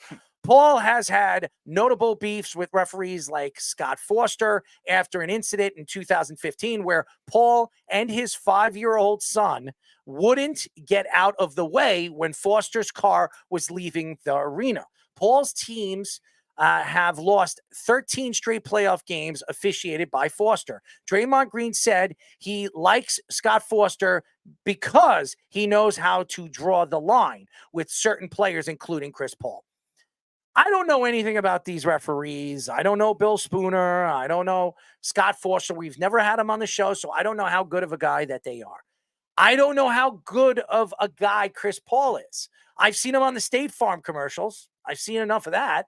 I mean, if that's what you want to sell as a good guy, maybe Chris Paul is a good guy because I like those commercials. I don't know if he really is, because if anybody knows about those State Farm commercials, LeBron James was offered those commercials, and he said, give it to Chris. I don't have the time. I'm not interested in doing State Farm commercials.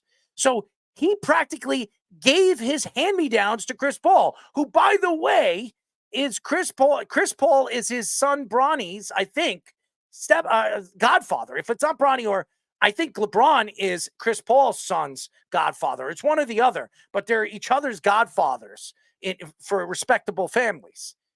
I don't know the type of player he is on and off the court. Now, players like, am I going to trust Draymond Green? Am I going to really trust that Draymond Green is telling the truth about Chris Paul? Everybody thinks Draymond Green is an a-hole. Nobody likes Draymond Green, even his own teammates. We've heard Klay Thompson nonchalantly thrown Draymond Green under the bus. We've seen, obviously, Steph Curry this year and Steve Kerr, his own coach, say that Draymond Green needs to shut his mouth. I mean, seriously, he doesn't get along with anybody. So am I going to trust that Draymond Green knows what he's talking about? And I could care less if Draymond Green likes Scott Foster. I could care less, because the only reason why he likes Scott Foster is because he doesn't like Chris Paul. And Chris Paul and Scott Foster don't like each other. I do know that Chris Paul is a great player. He's one of the best point guards I've ever seen in my time of watching basketball. When I compare and contrast some of the point guards in the game of basketball now, there's nobody like Chris Paul. There's nobody. Chris Paul wasn't that go-again scorer that you see Steph Curry or Kyrie Irving or even Jalen Brunson is. He's not that type of player. What I could say about what Chris Paul brings to the game is he's a great passer. He does all the dirty work as a point guard. He's a good rebounder for a guy his size. I've heard so many teammates that we've interviewed with that played with Chris Paul say that he is a great leader and he's great in the locker room. So I don't know where this is coming from, but I do know he's also the voice of the players union. Why would the players pick Chris Paul to speak up for him if they didn't like him? Honestly, why would they take Chris Paul and say, you know what, Chris, you're going to speak for us. You're going to be the face of the players union. Why would they do that? Why? The answer is, I don't know. I can't give you the answer. I'm not Chris Paul's best friend. I don't even know him. And I know players. Have we heard anybody out there in the NBA, players that are respected in the NBA, have we heard LeBron James say anything bad about Chris Paul? Have we heard Dwayne Wade say anything bad about Chris Paul? Have we heard Carmelo Anthony say anything? I know they're his best friends. Yeah, the wine crew. Whatever. Have we heard any of his teammates come out? Lob City. Have we heard anything? Doc Rivers loved him. Absolutely loved him. So why haven't we heard from Doc Rivers, who's very well respected by the league and obviously the commissioner and all the owners, as he gets a job every single time he gets fired and fails every single time? And now JJ Redick might coach the Lakers, who we also played with. Whatever. Have we heard anything that have we heard JJ Redick ever say anything bad about Chris Paul? No. Now, obviously, the referees get attacked. They get attacked every single game. We've seen, how many times have we seen Julius Randle cry to the referees? Mm-hmm. Does the referees like Julius Randle? Probably not. He's probably the most hated Knick because he's always out there complaining and bitching and moaning. Nobody likes complainers. James Harden. Do you think the referees like James Harden? Do you think the referees like Kyrie Irving? They don't. Most people don't. But of course, they're going to make excuses. They're going to find ways to protect those players. Why? I have no idea. I do know this. Chris Paul, on and off the court, could be an asshole. I'm going to say it. He could be. He could be that type of player. Me, as a fan, I have never seen Chris Paul come out and say something that's completely ridiculous. I have not. Even when those anti-Semitic views came out by Kyrie Irving or even LeBron James, backing him up, and Kevin Durant backing Kyrie Irving up, and Kawhi Leonard backing Kyrie Irving up, did you hear Chris Paul say anything? Did you hear that Chris Paul was backing up Kyrie Irving when he came out with that? Never. I never heard him say anything of that magnitude. Have I heard him? He was screwing around with Kim Kardashian when he was still married? Yeah, I heard that. I heard that maybe he is. Maybe his infidelity is not very good. His adultery. He's committed adultery plenty of times. A lot of NBA players have done that. Has anybody watched The Basketball Wives? These guys do that. Kobe Bryant did it. Mm-hmm. And he got attacked. He did it one time and he got attacked. I've heard rumors Patrick Ewing did it. I never asked Charles Oakley, but I'm sure he would admit to it. Oh, we should ask Chris Childs last week. Maybe he would have. I don't think Chris Childs would ever tell us that. True. I don't think he would ever tell us that. I don't know how bad of a person Chris Paul is. I really don't. I know he's one of the greatest point guards of this era, of this time, of this decade. I understand that he is not very liked to, different sponsors and advertisers, because he really, the only time I've seen him on Subway. Yep. And I've seen him on State Farms. I haven't seen him anywhere else. So maybe there are other organizations that believe that to be true too. I don't know. But am I going to trust Draymond Green? Am I going to trust Scott Foster? And by the way, Draymond Green is just trying to sell his channel. He's trying to sell his podcast. That's why he's bringing up this stuff. So is Gilbert Arenas. Why is Gilbert Arenas speaking about all NBA players in the 90s who was taking steroids? What is he, on drugs? I mean, if I lined up a bunch of NBA players that played in the 90s and asked them that question, they would probably tell me Gilbert Arenas is a complete moron. Yeah. So I don't know. And by the way, a lot of these referees are not liked by NBA players. No. They're not. I've heard a lot of NBA players attack Bill. I've heard Bill Spooner's name being brought up many, many times. I think Bill Spooner's that old guy, the bald old guy. I think that's him.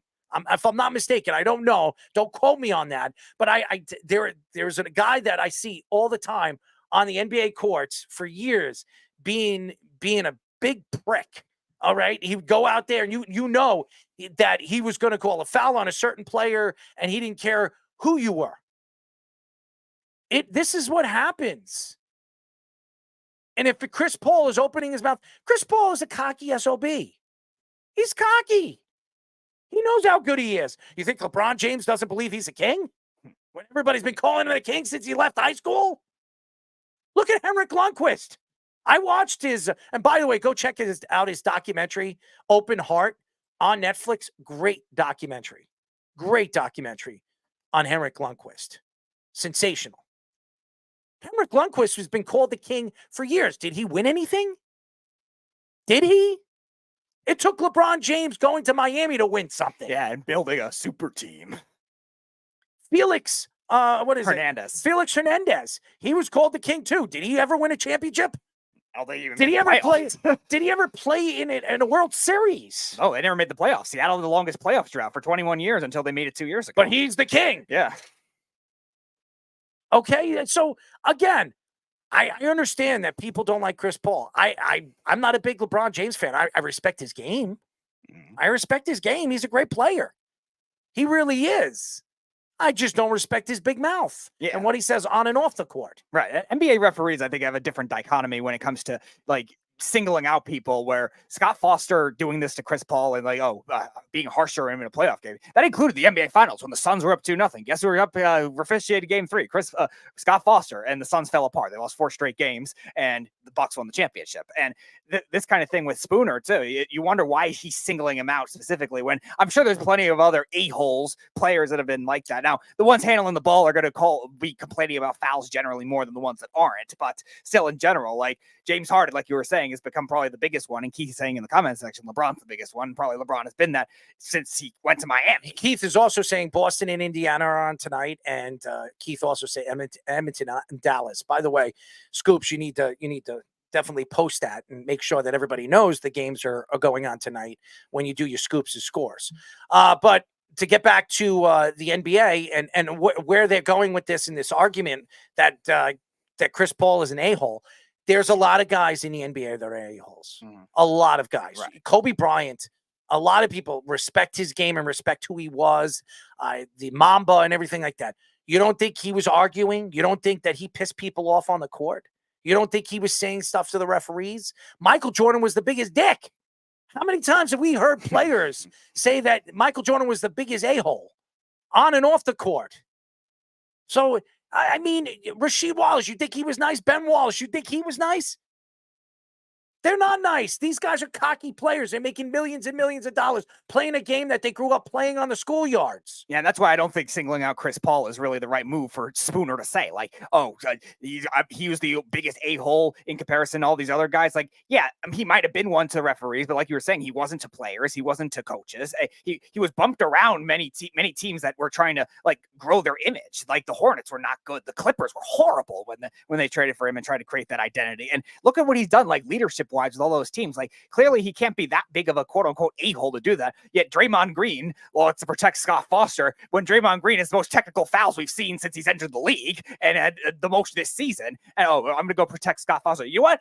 There's coincidence involved in that, Draymond. Scott Foster does not like Chris Paul. A lot of those series he played in the playoffs were against your Golden State Warriors. I'm seeing a little bias there. I bet you the number one hated player in all of the NBA is Draymond Green. I would put money on it. I don't even know. But if I had a survey right now, Draymond Green would be the worst. and probably the most hated player in all of the NBA. From referees to players to coaches. Nobody likes Draymond Green. They respect his game. How could you not respect his game? But to like him, I couldn't see anybody stick up for Draymond Green and say, "Oh, he's a good guy." He's not. And by the way, what is it? What is Fish saying? I double checked. What is this right now? I don't know. But up here on the comment speed, you should be reading it. ESPN, I can't see it. It's a full screen. Well, all right. ESPN Baxter Holmes reports that a mother named Tamara McRae is suing LaMelo Ball for hitting her 11-year-old son with his car.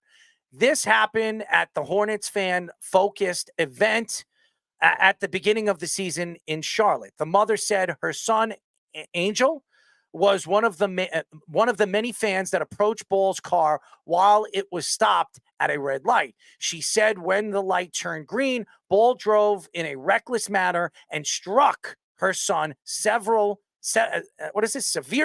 injuring him, and then was speeding and fleeing away from the scene. Ball refused to give any of these fans autographs even after the incident when the kid was hospitalized. McRae is seeking damages of over $25,000 for the incident. The Ball family are always in the tabloids. And I watched their show. I used to watch it on Facebook. They're a very interesting family. Okay. LeVar is the most interesting one because for years, LeVar Ball couldn't get out of the limelight. He was the face of LaMelo, LiAngelo, and Lonzo. He was everything to their family. He created the Ball brand. It didn't work out. I think it went out of business after the first year. Nobody was buying their sneakers. Nobody was buying their shirts, their shorts, or anything that they were selling. LaMelo Ball is the best player and the best of that family. LiAngelo Ball has tried out for how many NBA teams? 6 or 7, never made any of those teams. Even tried out for both his brothers' teams. Tried out, I think, for Chicago and tried out for Charlotte and played for Charlotte for a little while, and then he dropped him. He wasn't good enough. LaMelo Ball is a sensational player if he could stay healthy. And whenever I see LaMelo Ball now, he's hanging out with a different prostitute or hanging out with a different Instagram girl. That's all I see him, driving his fancy cars. That's all I see. Now, I don't know what happened with this story. Now, reading the story, this is disgusting. When kids are coming up to your car and asking for your autograph, you step out. You're a superstar player. You're a face of the Charlotte Hornets. You're really the franchise player. You get out of your car. It doesn't matter where you are. The police are going to hold up traffic, and you sign autographs. You sign jerseys, you sign hats, you sign whatever the hell they have. You want to sign a woman's breast? Sign their breast. You're LaMelo Ball. But you know what you do? You don't give a crap about the fans. You don't give a crap about anybody else. You just care about yourself. And what you do is you speed away and you run over a kid's foot. $25,000. I'd be asking for $1 million. The kid is hospitalized because of this incident. And he knew about this. He knew about this. He could have went to the hospital and apologized. He could have signed jerseys, hats, sent $10,000 to the family, donated money to the family. It probably doesn't have any money. Right. He could have done that. That would have been the smartest thing for LaMelo Ball to do. But instead, he didn't give a crap about the fan. He didn't give a crap about the position that he put himself in. You know what he cares about? He cares about himself. He cares about the girls that he's sleeping with. He cares about the cars that he's driving and how many homes he's buying because of real estate or real estate that his father wants to buy. LeVar Ball, you would have taught his sons how to be men. He speaks about that all the time. My son are men. I raised them to be men. From babies to teens to men now. All my sons respect women. All my sons respect who they are as players. I raised them to do that. To me, when you hear this story, it only shows me one thing. The Ball family are a bunch of a-holes. They don't give a crap about anybody but their damn selves. And you look at guys like, Lonzo Ball, who was complaining when the Lakers decided to trade him, and he's been bouncing around from team to team to team. Guess what? Why don't you stay healthy? Why don't you stay healthy? You haven't played basketball for almost 2 years. And everybody can't wait to see you. And you made all that money. All these guys do is make money. From Lonzo Ball to LaMelo Ball, all they do is make money, and they complain about things. All of them do it. Oh, I'm this. My sons are this. My sons are that. LeVar coming out and saying he could have beaten Michael Jordan one-on-one. I mean, come on, guys. Do you believe any nonsense that comes out of these guys' mouths? And LaMelo Ball did not do the right thing here. If I knew, and he knew that this kid was hospitalized, and knowing that this was going to come out one way or another, right. And the press loves to write stories like this. They love it. They love to attack these players like this.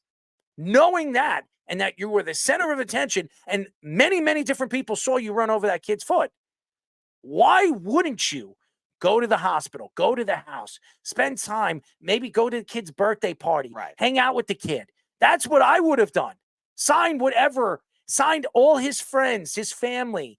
Make sure that you step in and you show that you were wrong for what you did. Mm-hmm. Definitely lack of gratitude there. And it is so easily avoidable too when you look at all the time that NBA players have in the off season, all this thing you see them out in clubs all the time and out at parties. You can't go out of your way to help out a kid. I mean, again, it's one thing. These kids are running up to you signing autographs. If there were like adults doing that, maybe it's a little different, but a kid, like these are your role models. Like in Charlotte, like they don't have a lot of like great sports right now. The Panthers are horrible. The Hornets are a rebuilding team right now, but you have a guy like LaMelo Ball that's played really well when he is healthy. He got paid in his third year in the league because of how well he played. Like that's somebody that all of these basketball fans are going to be looking up to right now. And it's definitely a bad look when you don't go back. Now, I don't know what he was doing in the moment, but it seemed like it was a fan thing. So it didn't seem like an emergency. Like if he had to leave for emergency, okay, that's one thing. But you still don't, after the fact, realize you hit a kid and then do nothing about it. It just makes no sense. Yeah, he says that Lonzo Ball isn't a bad guy. Look at the headlines right over here. Lonzo Ball savagely wishes ill on Hawks after #1 pick win. What? That's what the story is right now. You're going to tell me that Lonzo Ball is a good guy? Just think about that. Lonzo Ball, this is a story. This is a new story. Happened May 23rd, 2024, Keith. You think he's a nice guy? Come on, man. You're going to think that's nice? You wish ill will to the #1 pick for the Hawks? What? Why? Players should support players. Like, what is this? Come on. I know, Keith, you don't see these stories. I'm reading the story. I looked up as soon as you posted up, Lonzo Ball isn't a bad guy. The Ball family, they were raised wrong. They were raised with the silver spoon in their mouth. Yeah. That's the problem with the Ball family. These kids were raised to do whatever they wanted. Their mother seems like a sweet woman. She had that stroke. Right. She seems like a very nice woman. But the person that really raised those boys is their father. Mm-hmm. And we all know what their father's all about. He's all about money. He's all about promoting his sons and putting his sons on top of the world as they're the best thing since sliced bread. Yeah. They're not. LaMelo Ball, as good of a player as he is, and I'm going to tell you this, he should have not won Rookie of the Year that year. Emmanuel Quigley should have won Rookie of the Year that year. Because LaMelo Ball only played 52 games. Quigley played all 82 games. Almost all 82 games that year. And Quigley just, if you really look at the numbers, did LaMelo Ball have that much better numbers than Quigley? And usually you have to play a certain amount of games to win, to be even put up as a Rookie of the Year or an MVP candidate. And there was also Anthony Edwards, too. Yeah, Anthony Edwards, too. I thought Anthony Edwards had a better season than he did, too. Great. But LaMelo Ball won Rookie of the Year because of who he is, because of his name. And that's the problem. I'm going to tell you this right now. When you hear this story, it only tells me one thing about the family. It only tells me one thing about who he is as a person, that he's just, you can't respect a man like that. And you can't respect a person that, who's putting the money in your pockets? Yes, the owners are putting money in your pockets. How are the owners making that money? through, I don't know, jersey sales. I don't know, through money sales, endorsements, TV deals. Who's paying to see those, pay for those players to be seen? The fans. The fans are putting who's paying to go to the games? The fans are. So you do whatever it takes to make sure the fans are happy with you and the organization. And Keith also says LaMelo treated those kids really badly, and that kid was a huge fan. Yeah, he probably shouldn't be anymore. No, he probably isn't. All right. When we come back, ladies and gentlemen, we'll be talking to our friend Golden State Warriors play-by-play broadcaster Tim Roye. But first, our Sports Minute with Tommy Scoops. This is the Sports Loudmouth Sports Minute. Are you ready to get loud? With Tommy Scoops. As promised, as always, there is an update with Tommy Scoops on the Loudmouth Sports Minute. And starting off right now with college sports, the NCAA and its 5 power conferences agreed to pay athletes. The NCAA and its leagues are planning to move forward with an agreement that will allow schools to pay players directly for the first time, and it's a 100-plus-year history. Over in the NBA, the Pelicans are firing the power forward Zion Williamson's athletic trainer, Shayna Austin. After Williamson's healthiest season of his career so far, the team has decided to move on from Austin. And finally, DeJounte Murray is blasted social media for trade rumors. Murray weeks back shot down another trade rumor speculating his exit from the Atlanta Hawks.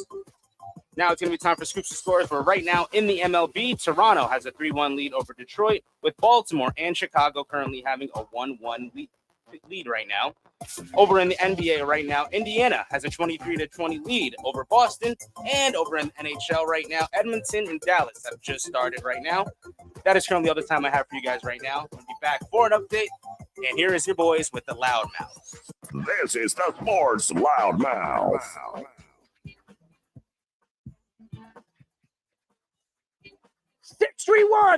631-672 3108 is the number to call. You're listening to the Sports Loudmouth. I'm your host, Errol Marks, my co-host, Speedy Petey. Go to our website at www.worldwidesportsradio.com. Check out all our shows throughout the week, including the Loudmouth with me and Speedy Petey every single Wednesdays and Thursdays at 7 p.m., which will be moved to Tuesdays and Thursdays next week. Every 7 p.m. All you have to do to tune in and check out your local listings for all our shows is go to our website at www.worldwidesportsradio.com. Now, ladies and gentlemen, we've had him on the show before, and we're very excited to have him on again. He's not busy right now because the NBA season for the Golden State Warriors is over, but he's here, and he's smiling. We're now talking to Golden State Warriors play-by-play broadcaster Tim Roye. Timmy, what's up, buddy? Not much. Just trying to get through the first stages of the off season, and it's a little weird to have that much time off right now, to be honest with you. But on the whole, it's going well. Things are trending in the right direction, as they say. Well, we can only hope it's trending in the right direction for your Golden State Warriors, because there's somebody that likes to speak on and off the court, and he's speaking a lot on his podcast, Draymond Green, who is now taking shots at Chris Paul. He played with Chris Paul. He's still playing. I think Chris Paul is still a part of the Golden State Warriors as we speak. Could you please answer my question with this? Why is Draymond Green throwing people under the bus? Why is Draymond Green even speaking right now after the season the Golden State Warriors had? Well, he's got a podcast, so he's got time to fill. So there's that. But Draymond's always been someone who spoke his mind, and he's not shy about his opinions. And with Draymond, living sort of on the edge, the fire that he brings, that all comes from his belief that that he's going to be right most of the time, and that translates to an incredible basketball player when you add his basketball acumen. And so you have to kind of live with some of the stuff that Draymond does. Now, this year was, on the court, he had some issues. I think that he got through them well. I think in the second half of the year, we saw Draymond with the fire, but not going over the edge. But as far as his podcast, it's a free country. He can say whatever he wants. I don't think any of the players take super exception to it because they know Draymond. they know he's going to be outspoken. They know he's going to have an opinion about everything. And to be honest with you, I kind of like Draymond. I think he's a really intelligent man, both on and off the floor. And a lot of the things he says are right. Now, granted, with the podcast and TNT, he's paid to have an opinion. So I think that's what he's making sure that his podcast, his name, his, business, if you will, is out there in the forefront. My question to you then is, you've been around Chris Paul this season. Do you think Chris Paul is an a-hole like everybody is saying? Well, I think that, the officials have never been super fond of players that have opinions. But every action I've had with Chris has been great. He's been super with me. Even as an opponent player, I found something in the bottom of a box, something I should have thrown away years ago. It was an article about him in college and stuff like that. So I brought it to him one night, and I said, "Hey, if you want it, you can keep it." He goes, "Oh no, I got about 3 copies back home. Mom didn't throw away anything." So okay. So every action I've had with him has been very positive, and a real pleasure to have the ability to talk about him and to broadcast his games this year, to watch how smart he is as a player. With Draymond and Chris Paul, you got 2 guys that I think, very easily could be future NBA head coaches. So Draymond Green, the national media perspective was that a lot of the fans were starting to turn on him, even though the fans always supported him, even amidst all those other, what you call dirty plays over the years. Is that the vibe you're getting with a lot of the fans with the Warriors, or are they still supporting him that same way? Well, with the Warrior fan base, I think everybody, supports Draymond. And again, I go back to that fire that drives him, okay? Without that fire, the Warriors probably don't make 5 NBA finals in a row. They probably don't win their first NBA championship since 1975, and then win 3 other ones. And, he has that little extra something that, certain players have. We had Steven Jackson as a Warrior for a while, and he had a little bit of that too. But I think that, for Draymond, it translated to winning. And to me, that's what this is all about. I remember when he first started playing, people were going, "How can they play him? He can't shoot." I said, just watch how he plays. Watch what he does to translate to winning basketball. And so I think, Draymond, like everybody else, is a human being. He's going to make mistakes. He's never, had a situation where, he's been in trouble with the law per se. So I think in this case, I think a lot of the fans around the league, they're kind of happy to see, Draymond have bad moments, because quite frankly, I think a lot of them were tired of seeing Warriors come in and beat them. So I think there's a little bit of that. There's a little bit of winning fatigue that we all have. And we've all seen it. We saw with the Patriots. We saw with, maybe the Yankees over the years with other teams. So, it's all part of it. It's all part of it. And it's all part of this, particular dynasty, which had a remarkable run. When you consider that we will have our 6th different champion in the last 6 years this year, that tells you, to me, that just puts an exclamation point on the Warriors run, because making the finals 5 years in a row, that's really, really hard. Tim, you have an unrestricted free agent that is going to be a free agent this year, and that is Klay Thompson. He's coming off a $189 million contract, and there are quite a few teams that might be interested in Klay Thompson. I've heard that Steph Curry would like Klay Thompson to come back. We've heard Draymond Green, in layman's terms, say that he would like Klay Thompson to come back. What are your thoughts? Do you think Klay Thompson re-signs with the Golden State Warriors? Do you think he retires, or maybe heads to LA, which a lot of people have predicted over the last couple of years, going to play for his father's old team? Well, I think that, there's a lot going on there with Klay. I think, he's a free agent. He's got to think about, the one thing that he can, when he's talking about his relationship with the Warriors, that it's a special one. And if those 3 were to go through and play their entire careers with the Warriors and retire, even Duncan, Ginobili, and Parker in the modern era didn't do that. Parker spent a year in Charlotte. He spent his last year in Charlotte. And so if they could retire as Warriors, I think that would be really, really special. And I have no problem with Klay Thompson making money. He had a really good year this year. He was a little more streaky, I think, than he would like. He handled coming off the bench like a pro. I think still has a lot more really good basketball to give. And to me, the argument about paying players is this: if you don't pay these three guys, Steph, Clay, and Dre, then who are you going to pay? Because these three guys have helped put this franchise on the map. When I first started covering the Warriors, we would go, and this is back when newspapers, remember those things? I still get one on Sunday, but we would come into town, and I swear this was the headline about half the time my first 10, 15 years of the Warriors was woeful Warriors meet insert the home team, right? Okay. And so, the Warriors are now one of the top 10 sporting brands in the world, not just in basketball, not just in the NBA, in the world. And our ownership has had a lot to do with that, but also, having these guys put the Warriors on the map and make them a worldwide brand with their winning, I think you can't deny that. That's just part of it. It may not make as much, basketball sense 4 years down the road, but I still think that if they can make the right couple of moves, they still might have one more run left in them because, if you look at their record this year, they had a lot of games that got away from them after they had established a decent lead. And I think that can be fixed. If you're getting blown out all the time and you're overmatched all the time, that can be fixed. But they had some really competitive games with the best teams in the league. Their record against them didn't turn out too good, but I think a lot of those came down to plays in the fourth quarter or just taking their foot off the gas. And I think they need one more spark type of player to help them through that.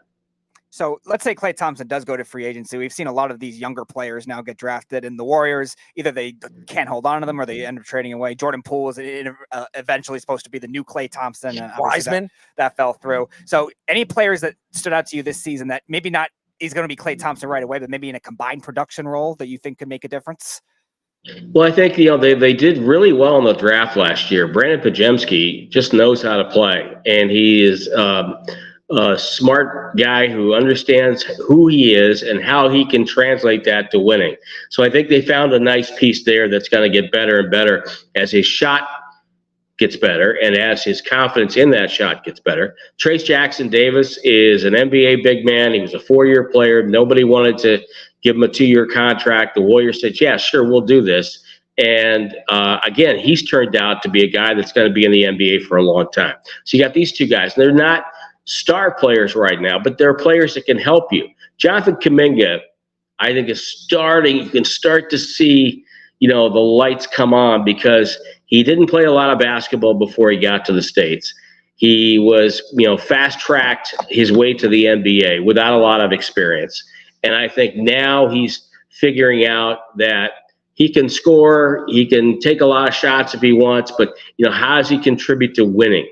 And I think when Jonathan Kuminga, with his ability, figures all that out and starts contributing to winning, then you're really going to have a player there. And the other guy I should mention, who if he can just kind of accelerate his thought process and everything else, is Moses Moody, because he's lock solid. He's very rarely in the wrong spot on the floor. And he understands, he's the NBA player that understands time, foul situation, clock. And so he's another guy could be a nice little role piece for them in the future. We are talking to Golden State Warriors play-by-play broadcaster Tim Roye. He's been the broadcaster for the Golden State Warriors for over 29 years. Fantastic voice. If you don't listen to the Golden State Warriors, you must listen to Tim when he goes on live every single year and even in the playoffs. Fantastic, fantastic voice and a great face for the Golden State Warriors organization. One guy that really stands out to me is Kenny Atkinson. I love the guy. He was the coach of the Brooklyn Nets. He got screwed out of that because of Kyrie Irving. Yeah. And now he's the assistant coach right now for the Golden State Warriors. He's been there for a couple of years, been a part of one of those championships. So he understands what it is to win a championship. When you look at him, I am very surprised he hasn't gotten another job. He's been Steve Kerr's right-hand man. Is there a reason why you think, or maybe you have some answers of why Kenny Atkinson hasn't gotten another job? Well, I think he had another job in Charlotte and then stepped back away from that because he he realized he's also a really, the thing we always forget about those kind of situations is family life. He's got kids, I believe, that are in high school right now. So, do you move your family 3,000 miles away? But he's well respected, and every job that's come open this year, just about every one, he's been mentioned as a possible candidate, and he will be a head coach of the league again this year. I love Kenny. He's a great guy, and he loves the game, and he just has great stories. He told us a story, and actually I stole it because he said he was on a summer league, might have been NBA TV 22, and he said he came into the team meeting before Game 4 in Boston. They're down 2-1 to the Celtics, and he goes, I'm really nervous. I'm really, God, we can't go down 3-1. He's all like hyped up about it. And he gets in the meeting room and he says, Steph and Clay and Draymond, we're all very calm. Yeah, we can fix that. We'll take care of that. We need to do this more. And he goes, I walk out of the room and I go, they're all calm and collected. They really believe they're going to walk in here and walk into Boston, win Game 4, go back home with home court again. And that's exactly what they did. Steph had a huge game, but he was amazed. And that's part of the, once you've been through it a few times, you kind of calm the nerves down and know that, if you do your job, it's going to be okay. But Kenny's a really smart basketball coach. And I remember when the Warriors would play that Brooklyn Nets team before they tried to make it a super team, you would go into Brooklyn and that team gave no quarter. They played hard. They played hard every night. And Kenny had a lot to do with that. So I was going to ask about some of these other coaches that have gotten fired recently. It seems like the NBA is like bumping around different jobs, and obviously the Cavs fired their coach recently, and we saw the Suns do that with Monty Williams last year. Do you think these coaches are just like they haven't been able to keep their jobs in the NBA the same way Steve Kerr has? And is that a testament to how Steve Kerr connects to the players? Connects with players, connects with ownership, connects with everybody. His communication skills are unbelievable. They're off the charts. But I think in a whole, we're at a very, right now, culture right now.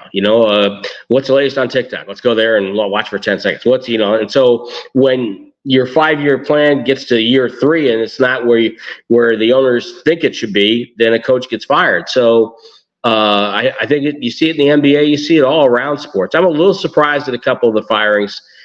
Simply because, now we're getting coaches who are fired for having pretty good records, or coaches getting fired because they can't make chicken salad out of what. So it's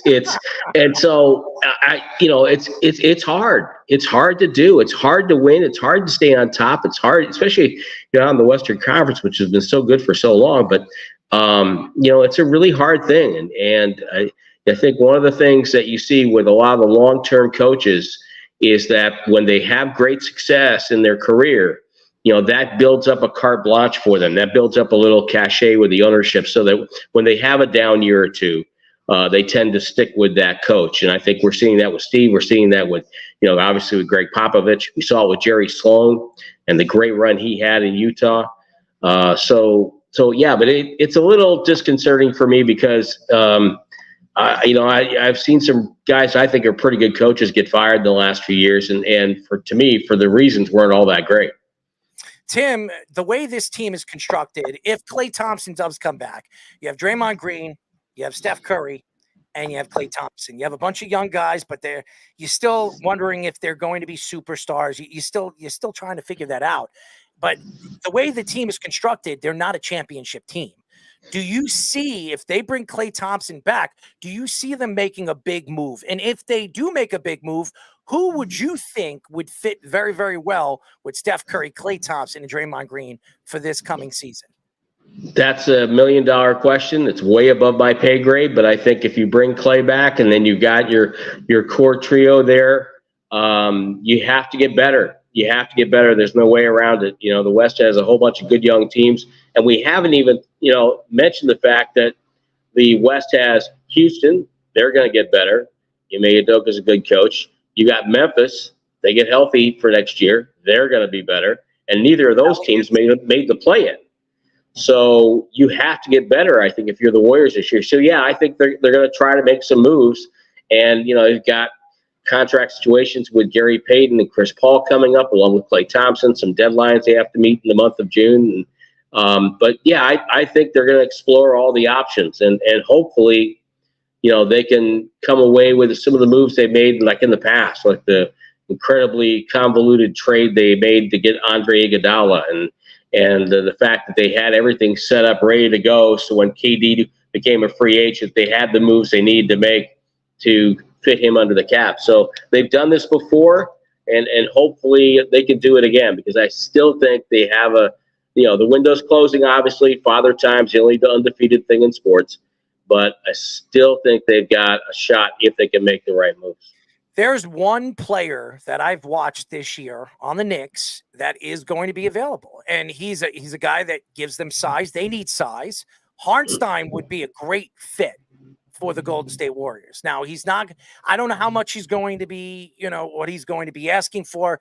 He probably wants to stay with the Knicks, but if he doesn't stay with the Knicks, Golden State needs a guy that could, be that gritty player. He's a rebounder. He's a good offensive, defensive rebounder. He can put the ball in the net. He's averaged, about 9-10 points a game.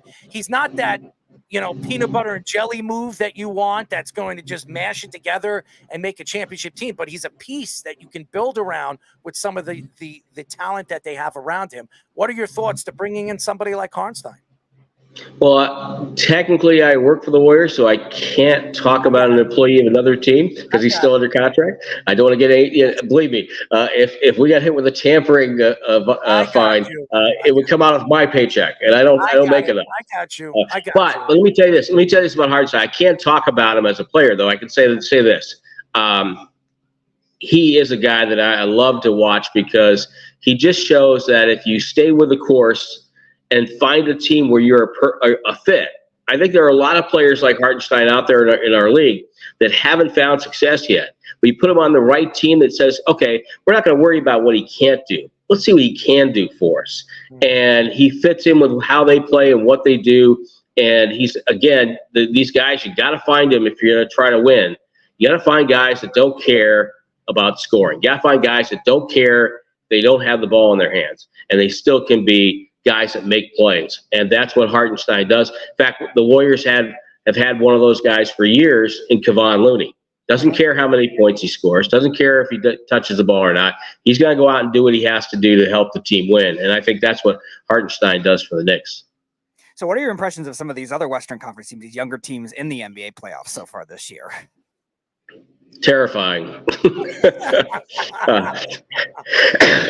Minnesota is good, and everybody kind of scratched their head when they traded for Rudy Gobert. You could argue if you think that was too much of a price tag, but if it gets into the NBA Finals, it's worth everything.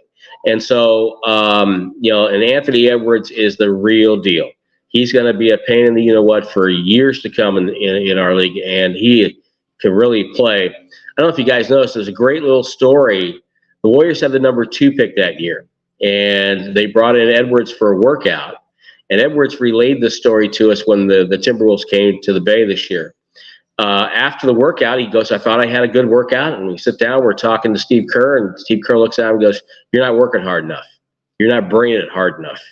And I said, this is not acceptable. You've got to work harder if you want to be a star in this league. And Edwards says he was driving back to the hotel with his trainer going, okay, we have to set up some workouts here. We've got to figure out how to, do this better, do this harder, do this quicker. And so it was something that he took to heart, and it's helped him in his basketball journey. Unfortunately, it doesn't help the Warriors, but he's going to be really good for years to come. And I have to say, I think Karl Anthony Towns has taken a step forward. He's really making plays to help them win games. Oklahoma City, they're going to be trouble for years to come. Jay Williams out of Santa Clara is I think, a stud.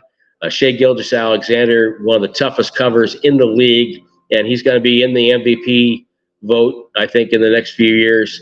And I love the effort of Lou Dort. I love that kid, watching him work hard every night. So, yeah, there's a lot of great young teams in the West. Sacramento's still young. They can still figure it out.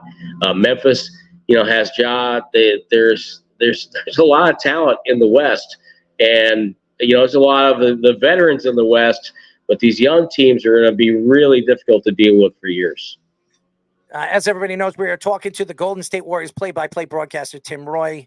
My last question for you is, when you watch Jalen Brunson this year, and he was unbelievable, the development, what he's turned into. I mean, he was a second-round draft pick. Dallas gave up on him, decided not to give him that 3-year, $55 million extension. He signs with the Knicks. Everybody was attacking that signing, saying, "Oh, you're going to give that kind of money to a player that really has not really been a proven player. You're going to regret it." And he's really taking that expectation and taking it to a whole nother level. This guy was a second-team All-NBA player this year, arguably the best point guard in the Eastern Conference all season long. What were your thoughts to the development? Did you see this coming with Jalen Brunson? I saw a little bit of it because Coach Tibbs realized, right away that Brunson's maybe his best offense is going one-on-one, and breaking his guy down. And so he surrounded him with guys who can shoot some threes and just guys that bring it every night. We had Dante DiVincenzo for a year. I love that kid. Works hard, comes out, plays hard every night. Hart, we know, that was a steal for them to get Hart. So I really thought his development, where Brunson really took off for me, was when Randall went down. I thought when Randall went down, I thought, okay, there goes, that they're going to have to wait till the following year to load up. But he did such a good job putting that team on his back. And, he's really, I think, a star. And, again, very difficult to guard, whether or not you have the first half of the season rules or the second half of the season rules. Just incredibly hard to guard. And I think if I'm a Knicks fan, I'm excited. And I can't wait to see what they can do when they have Randall, because then, now you've got another guy that the other team has to worry about, talk about their shoot around in the mornings. And so I think, and you get Robinson back, all those guys, then I think they could be a real pain in the butt for the teams in the East. And, wouldn't it be nice to see them give Boston a run for their money some year? My last question, your favorite games you've broadcasted this year, if you had to choose. Oh, wow. This year.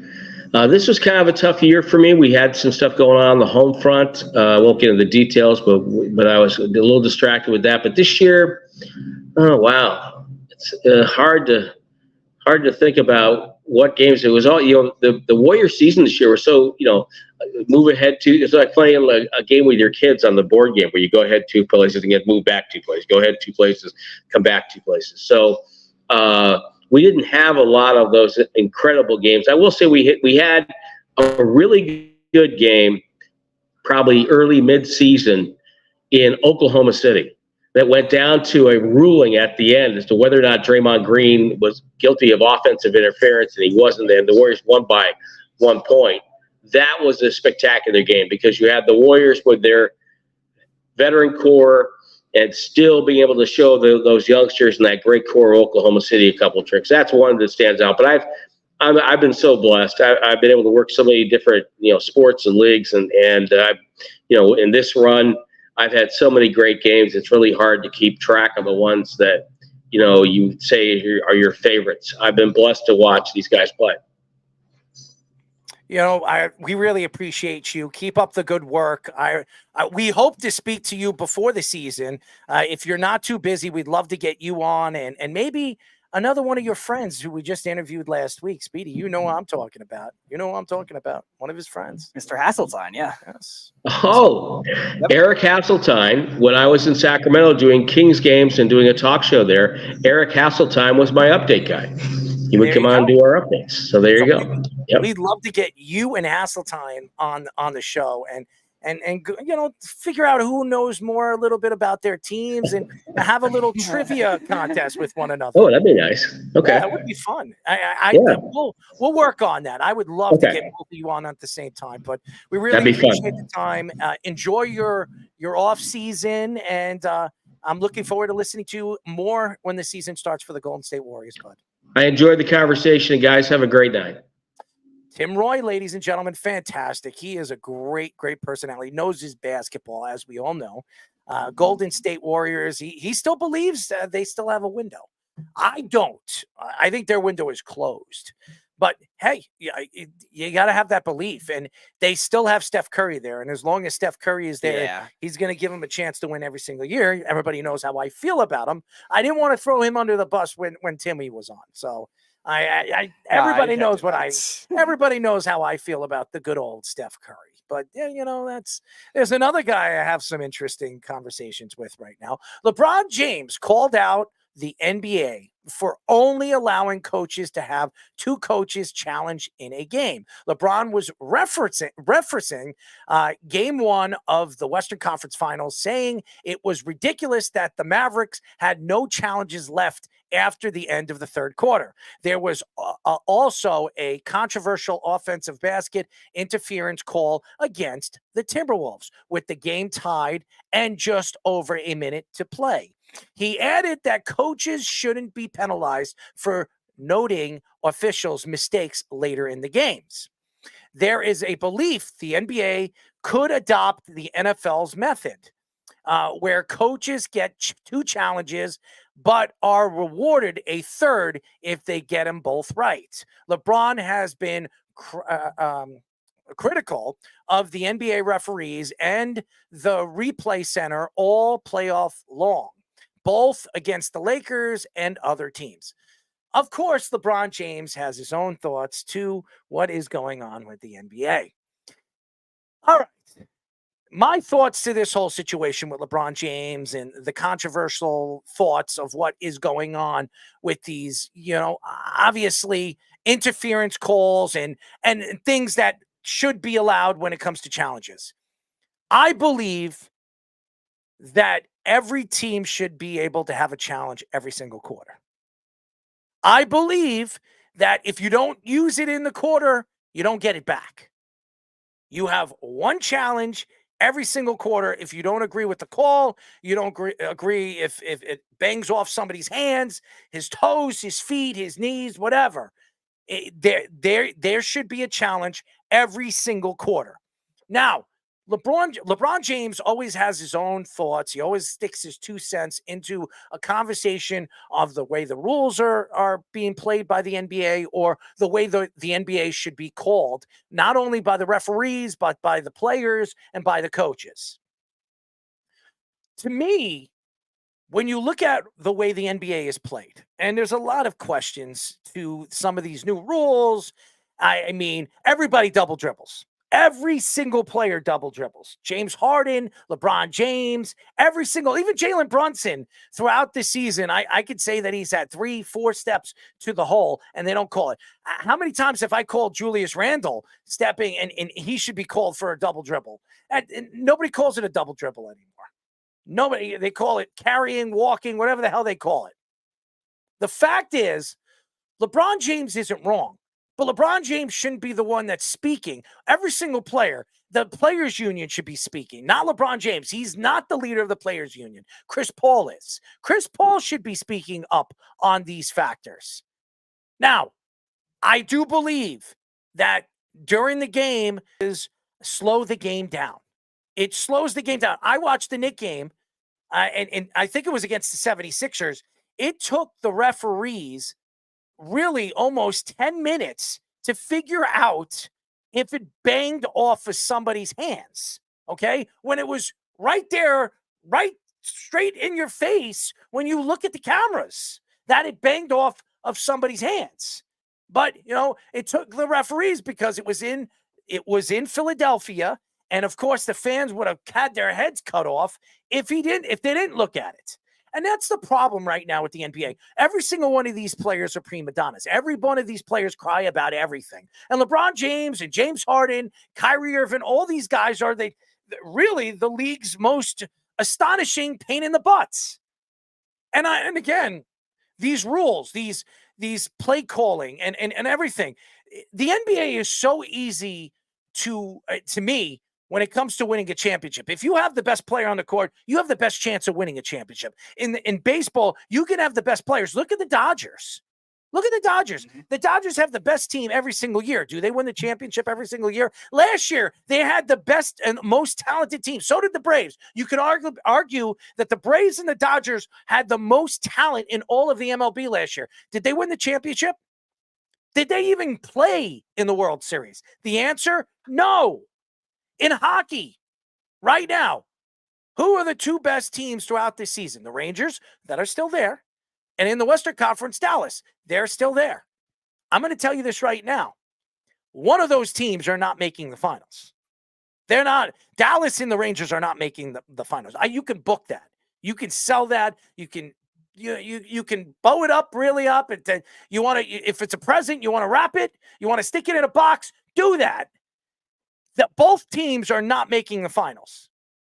It doesn't happen. And in football, Kansas City was not the best team in the AFC last year. They weren't. They were not the best team in the AFC. They actually had their hardest way to the Super Bowl. They played away games in every one of those every one of those playoff games. And it was the first time I could remember Patrick Mahomes had to play 3 games to go to the Super Bowl. It's not easy to be the best team and to go all the way to a championship and win a championship. But in basketball, it is. And that's why the NBA needs to figure this out. I don't think these rules should be implicated into the game, but if you're going to implicate it, every single quarter, you should have a challenge. If you don't use it, you lose it. It's simple. You don't gain it back. You get one challenge every single quarter. It makes a lot of sense. And LeBron James sitting there and making up and trying to figure out ways that the league's going to get better or the rules need to be changed. Shame on him. He's wrong about that. LeBron James, I understand he speaks for the league. He speaks for the players. He speaks for the growth of the league. Did Michael Jordan do that? Did Michael Jordan do that? Did Kobe Bryant ever do that? No, they never did. Did you ever hear Tim Duncan say, hey, you know what? You need to change the rules here because it sounds better. It makes sense. It'll make the game better. No. Why is LeBron James doing it?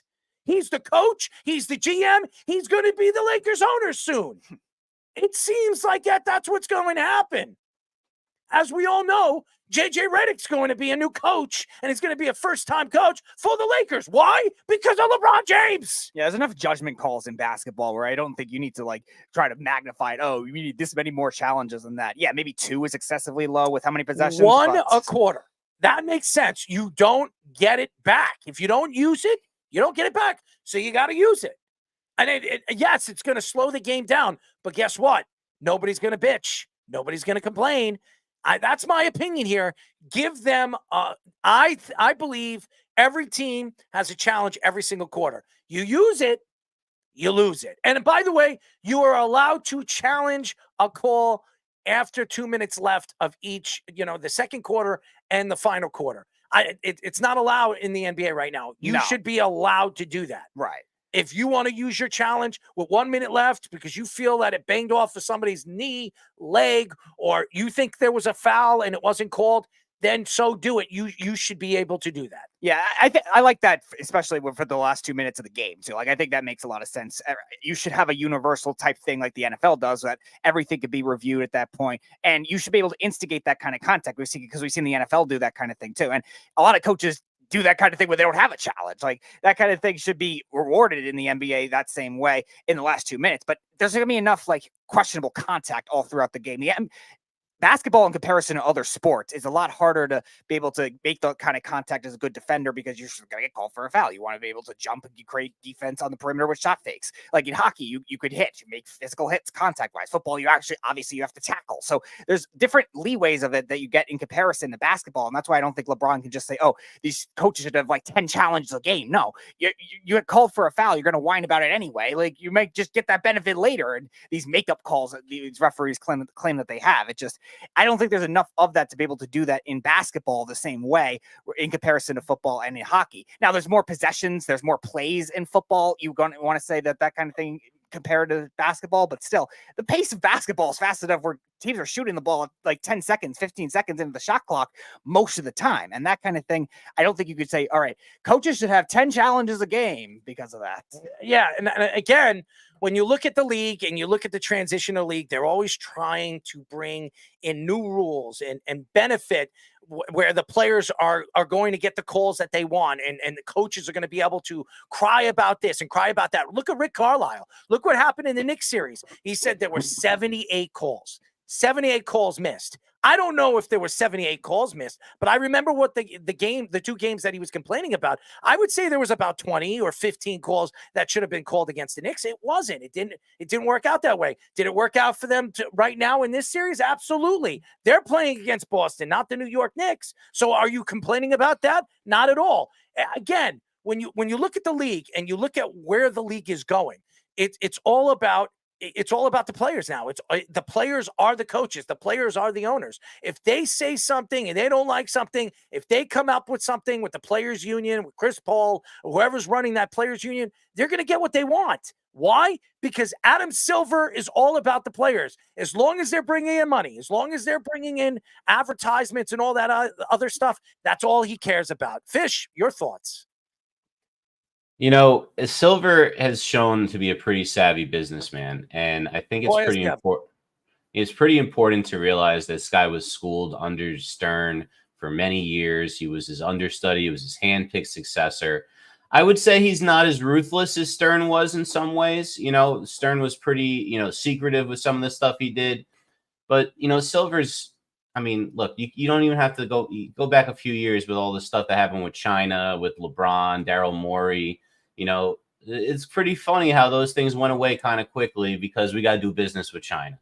It's all about the almighty dollar. I think you're seeing, especially now with all these new rights deals to streamers we talked about last time or recently.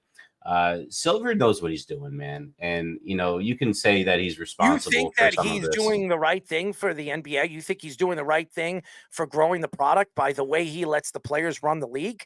I don't think there's any league that allows that. You see the NFL, you see NFL players running their league. Not at all. Patrick Mahomes don't run the league. Now, the league loves Patrick Mahomes, and they want him to be in the Super Bowl. And obviously, with the Taylor Swift thing, that was a big story for them. That's what they were promoting all season long.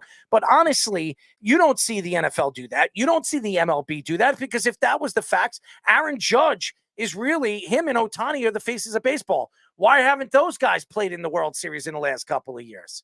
They don't do that. And how about the NHL? The best player, Connor McDavid.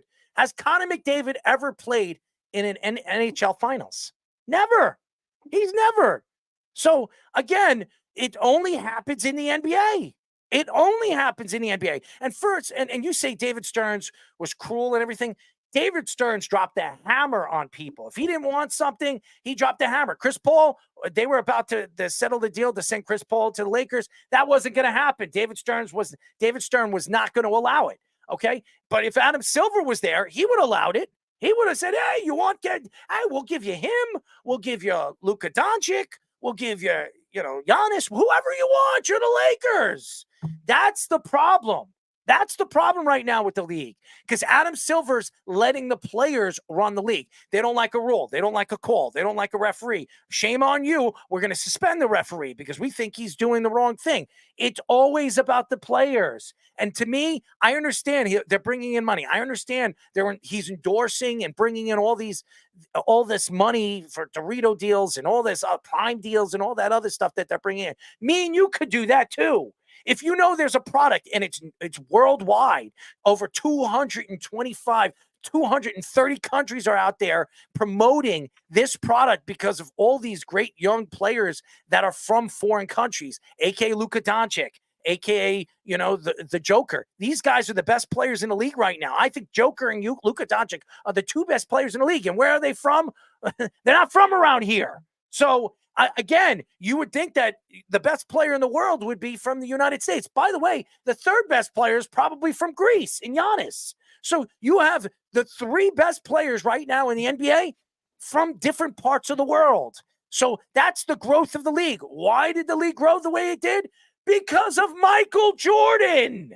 David Stern promoted that for many, many years in the 80s. And when Michael Jordan decided to, tie up his sneakers and say, it's over, I'm not playing anymore, before he came back from the Bullets, he came out and said, basketball lost the greatest basketball player, one of the greatest ambassadors for the product and the growth of the product. He was right. But now LeBron James is taking all the credit as he's come out and said he's the best player ever. It's ridiculous. And I don't want to hear LeBron James's thoughts with this. I want to hear other players. I want to hear guys that I haven't heard. Guys like Damian Lillard. Why haven't we heard from him?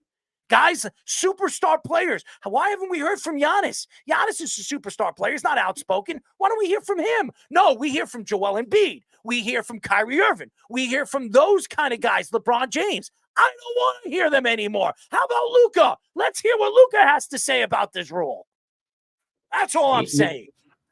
I think, to be fair to Silver and Stern, that relationship, I don't think, you compare completely what Silver's doing, because there was no social media like that today. There's so many non-stars that have all these millions of Instagram followers, and we know, because we talk about this type of stuff all the time, trying to get attention to the great content we put out. These guys don't even put out good content. They just get their face everywhere. And, in the NFL, and they're behind a mask, behind a helmet. We only really know a handful of the guys on the team, what they look like. By comparison to the NBA, I could tell you what Evan Fournier looked like, and I hated his guts, and he was like the 14th guy on the Knicks roster, until they finally mercifully got rid of him. I think that there's... and that's the difference. There's a lot more attention to just the average guys in the NBA, where that draws attention. If people are for some reason following Evan Fournier, I guess in France somewhere, because it ain't in New York, I'll tell you that. That's still bringing attention to the league and making them money. So I think he's being business savvy, but maybe it's short term, not long term. Like you're saying, it's bad for the product overall. By the way, Wes had to text picks. He couldn't make it today. Chaz has to go, so he's in now. Let's have him come in quickly. All right. So why don't we do this quick? We call this segment "Let's Parlay." And Speedy doesn't know. But press a button.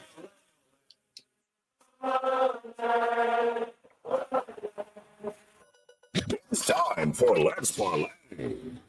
I wonder sometimes if Speedy's head is actually here. I really wonder if it's actually here. What's up, Chaz? How are you? Well, it's pretty ironic that you use the soccer for the Let's Parlay, because I bet a lot of soccer now because Paolo's in my life, There you go. And are you making some money? Well, actually, I have a great story, because I've been on a nice little roll, but I left the money in Ethereum. I can't even pronounce it, the crypto. And I went to bed and woke up, and it went up 20% in one day. I wouldn't trust crypto. I don't care what. No, I use it to move my winnings back and forth. I don't have any investment in crypto, but I left it there. I'm not going to take it out, and eventually I'll take it out. I know Wes really believes in the crypto. He's got a whole investment involved. Well, yeah, it's just part of his portfolio, no doubt about it. But yeah, so and again, the other world we live in is Moneyline Mania world, and it really is.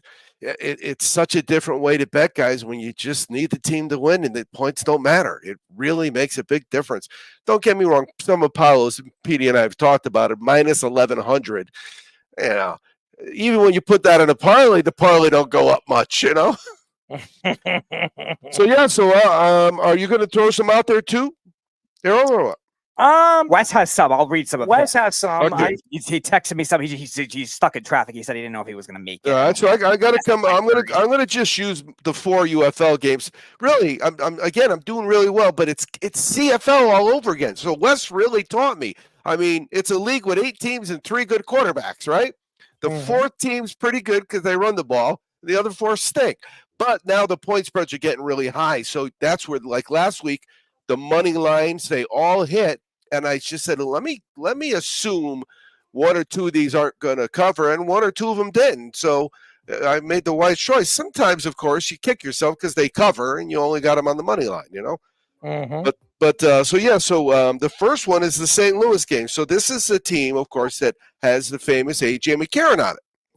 And he was hurt, and it cost me the game because I assumed that they're going to play. No news is good news, and then the news came, and it was bad news. So the line went from 6 to 2.5, I think, and it landed on 5. So I got beat because I had 6. But they score points with the other guy too. They score whoever. This team can score. This team could win it all. There's no doubt about it. But I think they're the second choice too. So I am taking St. Louis. I am giving the 3.5. I'm going to go on a different play for the second and third, and I'm taking the first. Now, that's Saturday morning, 9 o'clock. This is Saturday at noon, my time. I'm in San Diego. So in the first half, I'm going to parlay Birmingham and over. And the reason I'm doing that is because I want nothing to do with these other games. And I saw a trend that made me believe that if Birmingham is going to cover the 8.5 for the game, they're going to have to come out and play strong. So that'll be the second and the third play. And they'll have them straight too, but I'll also have them in round robins because then if one of them does lose, then I'm still live on the last one. And it's going to be Michigan. I think DC can win, but this DC is 1-9 or 1-7, whatever they are, and the other team's the same, 2-6 or something like that. So I didn't want to get it, but Michigan is in a weird spot because they're trailing Birmingham, who's undefeated. Birmingham wins Saturday. Michigan's pretty much eliminated from the number one spot on that side. Just they don't have the crossover. Canada has that third team moves over kind of thing. And this 2 teams make on each, and that's it. And so, but Michigan's still going to make it. So they got a lot to play for. They're a prideful team, and they run the ball really, really well. They're the fourth best team. The same 4 teams I'm betting every week. This week I'm getting plus 320. So I'm betting the 4 best teams in the league to beat the 4 worst teams in the league. They're that way on the scoreboard. They're that way in the records, and they're that way in the stats. And I bet take the money line. They just got to win the game, and there's always going to be one that's a nail biter no matter what, All right, so Wes had the Rangers money line tomorrow in game 2 against the Florida Panthers. He has the Dallas Mavericks covering +5 in their game 2 against the Timberwolves. And he had Chad, you'd be surprised at this. Wes actually texted a baseball pick, believe it or not. The Rays money line against the Royals tomorrow. Where did he get that one from? I don't know, but that's maybe he's talking to GMF and doing what I do, giving out love. So we have the I got a couple of props. The secret ones. I got a couple of props tonight. That's it, just 3? I'm sorry? Is there just 3? That's all he texted me right now. Oh, yeah, okay. I just want to make sure because I told you guys, Derek, John, anybody's on, Jonathan, whoever's on, I'm betting their bets because I've seen what they do. It's really amazing, Errol, that we get a winning percentage like we do. It really is. No, it is really crazy. But by the way, I have a couple of props tonight for the Dallas Stars game. I have Draisaitl scoring in the game. So I think Draisaitl will score in this game. Right now it's 0-0 first intermission. I think he scores in the game. I do believe it'll be under. It'll be under 4.5. The game will be under 4.5. Well, actually, Edmonton won't score over 4. So I think Edmonton will score 2 to 3 goals in the game. So it'll be under 4. So I would, if you could bet on that, I would do that. And tonight, well, obviously the game is over, but I'm not going to mention it. But I had another bet, but those are the 2 bets. I have Draisaitl. I did the same thing with the NHL earlier in the week where there was a game that nothing happened in the first quarter, so I bet the reduced over, and I have a parlay that's going in right now. That's the St. Louis Battlehawks in the first half minus 1.5 over 22.5, and over 3.5 in this game. I got a round robin. Well, so. I'll just say this. Edmonton will not score. Right now, I think it's Edmonton on over 4.5. I don't think they score 4 goals. So yeah, because it started at 5.5, then it went down to 4.5. Now I'm hopping on. I'm paying a little extra juice at 3.5, but I don't want to need another goal. I would rather risk $150 to win 100 at 3.5 than risk $100 to win 100 and have to need another goal. Yeah, and Draisaitl will score tonight. So those are my 2 bets. Draisaitl scores, and Edmonton under 4.5. So those are my. All right, guys, always be cashing, huh? Thanks, Chaz. Chaz, let's parlay. No West tonight, but he did have his picks. And listen, these guys are unbelievable. Their picks and the way they pick. It is fantastic. It really is. And by the way, what is it? What is this? Awesome show from Mookie, Yerushalm Kagan or Kagan. Well, thanks, Mook. We really appreciate you, as always, the Mookster. But do we have Bilal? Yes, look like Bilal is all right. So why don't we go to a quick break? When we come back, we'll have Bilal Powell. But first, our Sports Minute with Tommy Scoops. This is the Sports Loudmouth Sports Minute. Are you ready to get loud? With Tommy Scoops. That is right. As always, as promised, Back with another update for the Loudmouth Sports Minute with Tommy Scoops, of course, no other.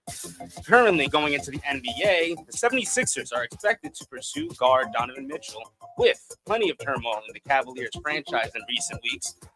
Philadelphia is confident to get Mitchell next season if he does not agree to an extension. Over in the NFL, Cortland Sutton is actually missing the Broncos' offseason team activities. Sutton joins the list of the players holding out due to contract issues. However, head coach Sean Payton is not concerned and optimistic that issues will be sorted out before this season.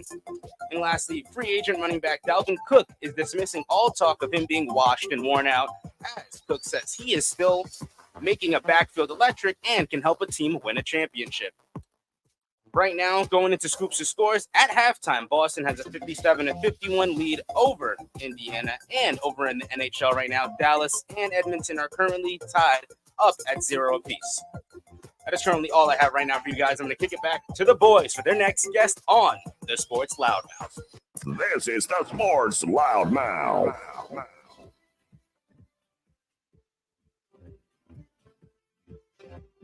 631-672-3108 is the number to call. You're listening to the Sports Loudmouth. I'm your host, Errol Marks.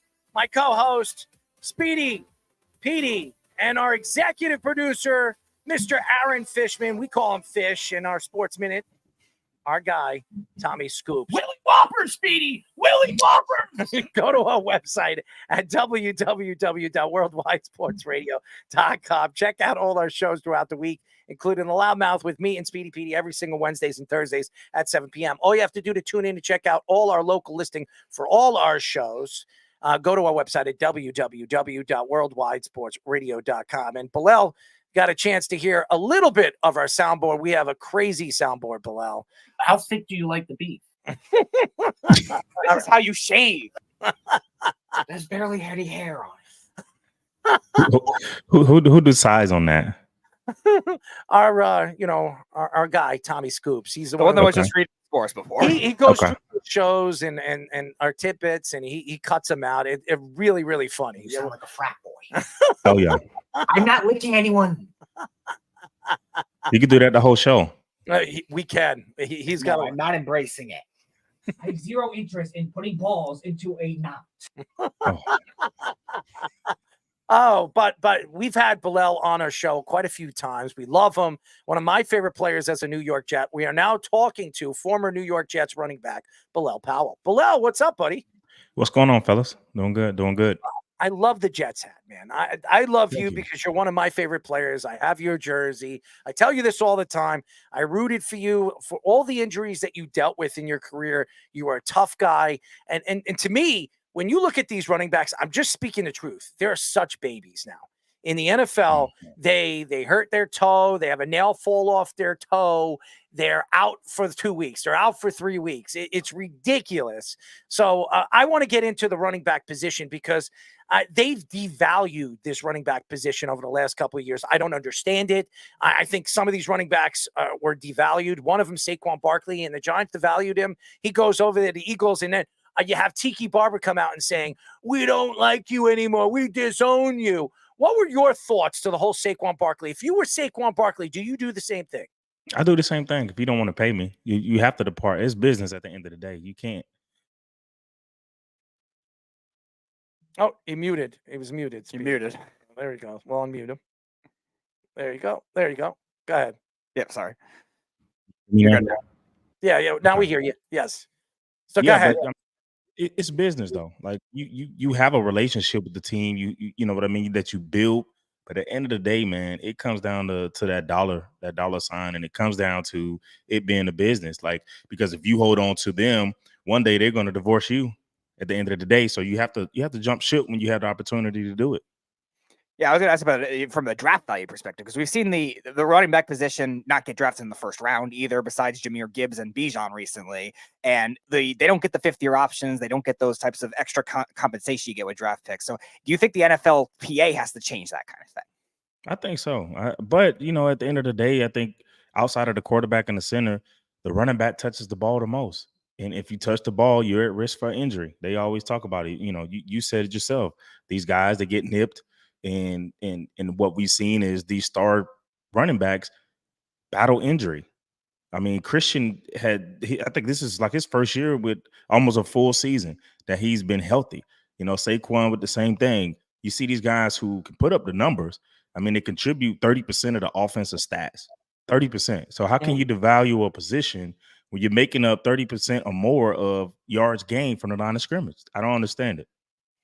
We are talking to former New York Jets running back Bilal Powell. You know, Bilal, we look at the league and the transformation of the league, and you're seeing these wide receivers, they're making ridiculous money. We just had a whole segment about Justin Jefferson. He could be the highest paid player besides the quarterback position. He could be making more than Nick Bosa. Nick Bosa is making what, $37 million.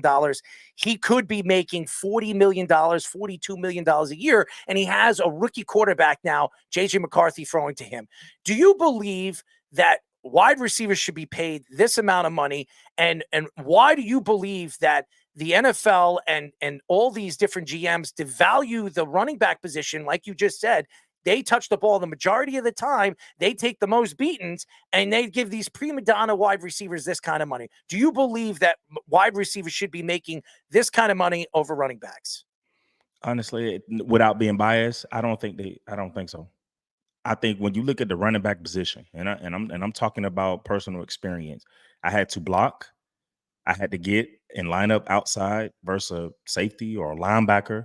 I had to be able to run inside, outside. I had to pretty much know what the offensive line was doing in the quarterback. There was times where I had to put a young quarterback in the right play, like, hey, check it. Like I was like a second like quarterback on the field. I have the best view in the stadium.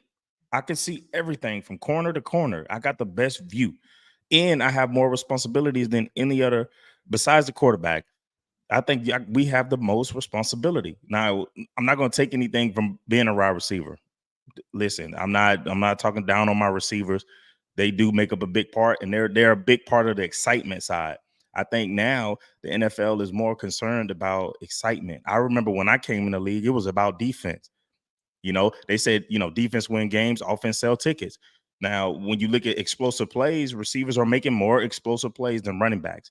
And I think that's what owners and the marketing and everything is going to the excitement side of it. And you have to pay that guy that's exciting.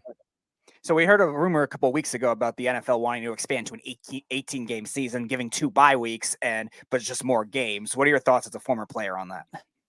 I mean, if the pay's there, pay me for the extra game at the end of the day. And I think that's what a lot of guys were concerned about. Like, you're adding in another game without the pay, the same salary, adding in the extra game, up the salary. Like, you got to give it to where it is. Like, we put our bodies and our minds on the line for this league and these teams to make billions of dollars each year. So if you're going to add a game, add more to the salary, add more to give more guaranteed money. If you add in the game, you add another game, that's another risk of getting hurt, another week of going through practice, getting hurt. So if you want to do that, add more guaranteed money to salaries. Now let's get to the New York Jets, because the Jets needed to make moves in the offseason. The last time we had you on the show, we thought that this team was going to explode right off the paper with Aaron Rodgers, the hard knocks. We were like, oh, this is going to be great. And then 4 plays in, the guy tears his Achilles. He's out for the season, and the Jets season was left on Zach Wilson, who was an absolute joke.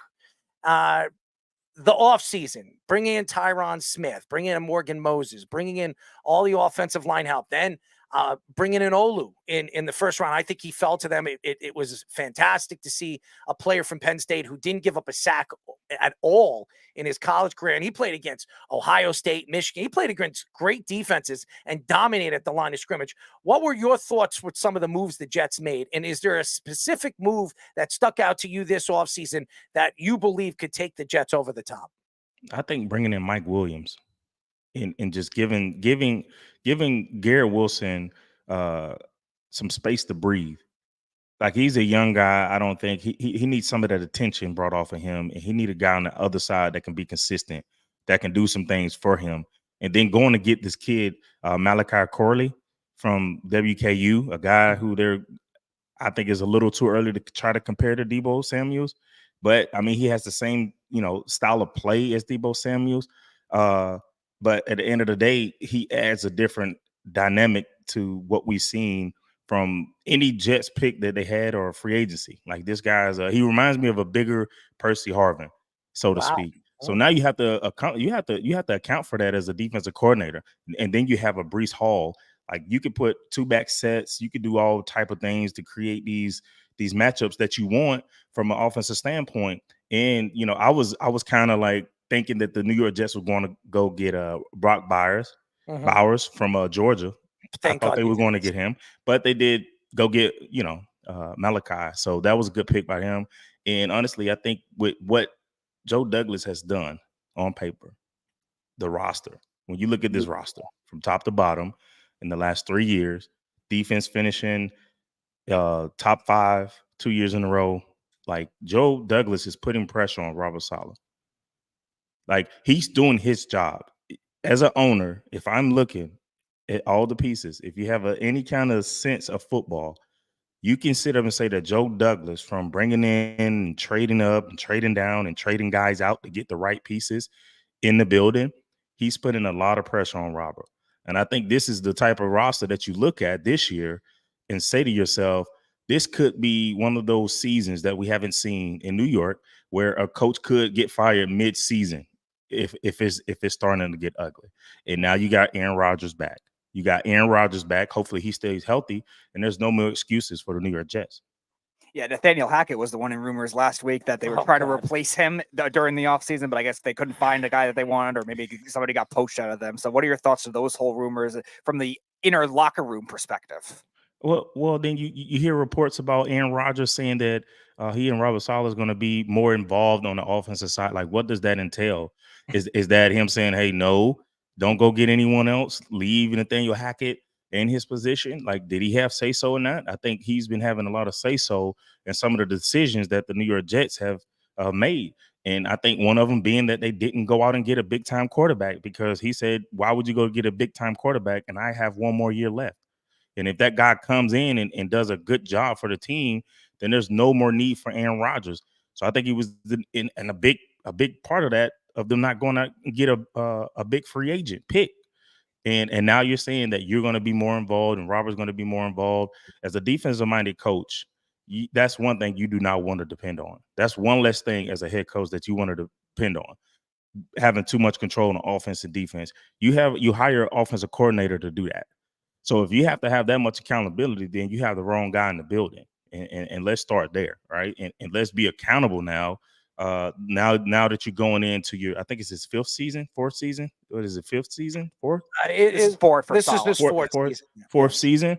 Like, you got to have some kind of accountability. All right. Zach Wilson's out the door. All right. That's out the door. There's no more, putting our hat on that and why he's here, why is he still in the building? He's out the door. So now you just have to have accountability. You got to go win football games at the end of the day. We are talking to former New York Jets running back Bilal Powell, a friend of the show. We love him. It's so interesting because you bring up Robert Saleh, and I think Robert Saleh is not a good coach. And the talent that he's had over the last couple of years is remarkable. Garrett Wilson was a shell of himself. He still had over 1,000 yards, and he had, 4 quarterbacks throwing him the ball last year. So there's no excuse this year. You're absolutely right. And by the way, when it came out during this offseason, after the season was over, that Nathaniel Hackett is not going to be the only guy calling the plays. They're going to be the wide receiving coach, the assistant offensive coordinator is going to be calling plays.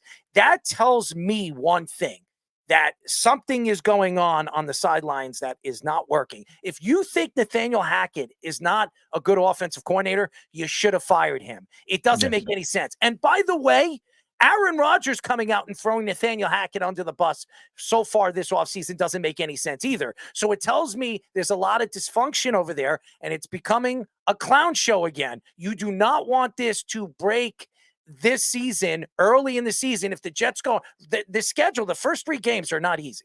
It's not going to be easy. Where are they playing their first game of the season? San Francisco. Where does Aaron Rodgers have problems winning every single year when he plays over there? San Francisco. So it's not good. And by the way, the Jets play 3 games in less than 12 days. 3 games. So that's a lot. What is it? I think they said it was like They play one Thursday night game, they play a Monday night game, and they play a Sunday night game. It goes Monday, Sunday, Thursday. I mean, you're playing. It's tough. You expect and you want the Jets to win at least 2 out of those 3 games. That starts the season. He even said it at his press conference. It's going to be really, really tough the first 3 games of the season. So, what are your thoughts? My thoughts on the whole Nathaniel Hackett situation, like we were just speaking, and then the way the schedule is set up for the first 3 games of the season. I mean, you definitely you don't want that kind of distraction this early. Like last year, they had a ton of distraction being on Hard Knocks, being that everyone was talking about Super Bowl contending, Aaron Rodgers. Like now it's just like, okay, let's go through this. Let's go through this preseason subtle. All right, let's handle the business that we need to handle. The distractions off of us. All right, we don't have that big target on our back like we did last year, being on Hard Knocks and entertaining. Like we could really get to work now. So when you hear reports like that coming out as a player, I'm just speaking as a player. It's just like, here we go again. Can we just break free from those type of things, those distractions, and like really lock in on trying to be a Super Bowl contending team? Not just this year. You got an opportunity now. Bill Belichick's out of New England. You have the chance to turn this whole organization around. I mean, you got a young. I think you got a steal in the 5th round pick with that quarterback, Jordan Travis. Yes. Jordan Travis, you got a steal with him that can come and sit behind Aaron Rodgers, and I think he has the potential to come in and be a franchise quarterback. Bill Belichick's out. You got one of the best defenses. It's been proven 2 years in a row now that you have a top defense. So there's no more excuses, man. Like when you put that type of stuff on paper as a GM, you kind of like putting pressure on everyone else. Like I said, the quarterback, the guy that is, pretty much responsible for bringing half the free agents and in the OC. Now all of a sudden he's pointing fingers and he wants this done and that done. When at the end of the day, like you said, be responsible and go out and find you an offensive coordinator that's going to help you win, because this is a winning business. And if you don't get it this year, who's to say you'll get it next year? And I've been hearing that. I played 9 years. I didn't get a chance. It's always, let's wait. There's no wait for next year. I didn't play in any playoff games. I was waiting for that next year to come, and it never comes. So you got to hold yourself accountable if you want to change the path of that organization. So what are your thoughts on some of the young running backs? They drafted one this year in Braylon Allen, which a lot of people thought was a steal at that point. And then last year with Israel Apakanita, who didn't play much. You had a lot of injury issues. So what are your thoughts on those 2 guys? Honestly, I think it's going to be that's probably going to be one of the most competitive rooms in this training camp. I think when you look at it, Breece Hall, as we know, he's the workhorse. He's going to be the workhorse, and that second position is wide open right now. So as a young guy, you drafted 2 young guys, right? You drafted 2 running backs this year, and you got a young guy that you took mid-round last year. That's creating a lot of competition, and you can only keep 3, so to speak. So as a young running back, this is what I would tell them is make sure you're on the special teams, because that's the only way you're going to stay, because we already know who's number 1 back. We know Breece Hall he's the workhorse. All right, he's the force in the backfield. You're pretty much fighting for a spot to go in, relieve, and have an opportunity to pretty much contribute to a team that can possibly go to the playoffs this year and has a chance to go and win a lot of games this year. And that's what worries me, because you have Izzy. Izzy didn't really get a chance last year. And because of his injury, some people think that he lost his spot. And now you have Allen. You got the guy from South Dakota who a lot of people like. They like him. They're saying that Izzy's going to be the odd man out because, like you said, you have Breece Hall, who's there. And now you have the other 2 guys, and Allen's one of the youngest guys in the draft. He's 20 years old. He's a sensational player. Some people thought he was a top 50 prospect. He fell to the Jets in the 4th round. I mean, he could be the future. Remember, Breece is only there for 2 more years. They might not re-sign him. Allen could be the next man up. He could be the future running back of this organization, especially the age and how young he is. So what are your thoughts to that? I mean, Allen is a beast. I watched that kid. I've watched clips. I didn't get a chance to watch Wisconsin enough this year to know what he is. The guy's built like an ox. He's 6'1", 240 pounds. What did he run his 40 in? I think it was 4.4. I think it was 4.4. Yeah. At 230. Yes. That's insane. It's insane what this guy can be. I mean, and he's He for 2.5 years, 3 years over there in Wisconsin, he barely was injured. So this guy is built to beat up defenses. What are your thoughts to Allen and what type of player he could be? I mean, that's just showing you who Joe Douglas is. He's playing chess right now. You know, some of the moves you make that he's making and he's calling, it's like, oh man, okay, all right, I can see that. Oh, that trade. Like he's really playing chess when it comes to one. You're building a depth chart, right? You're building depth and you're building for the future. Like he's playing chess right now with what he's doing. I mean, Tyrod Taylor, I think that was a good sign as a backup quarterback. Like he's been proven, he's been consistent as a backup quarterback for years, over a decade now. He's been proven, he's been a starter before. So, you know, he won't have like the cold feet when that opportunity comes. He's played in the big city. He was just over on that blue team last you know what I mean? So but you know, I just see Joe Douglas is you know, you have to take your hat off to what he's doing. I think it all started all the way back to when Jamal Adams got out of here. Thank and God. we ended up getting Breece Hall Mhm. because of that move right there. Like it's just like this man he's been just consistent in the draft. He's been consistent in free agency. And now he just has to have that head coach step up to the plate. He has to have someone step up to the plate. I can only imagine as a chef just creating all these recipes and then everyone in the kitchen just messing it up. I just know it's just magnificent.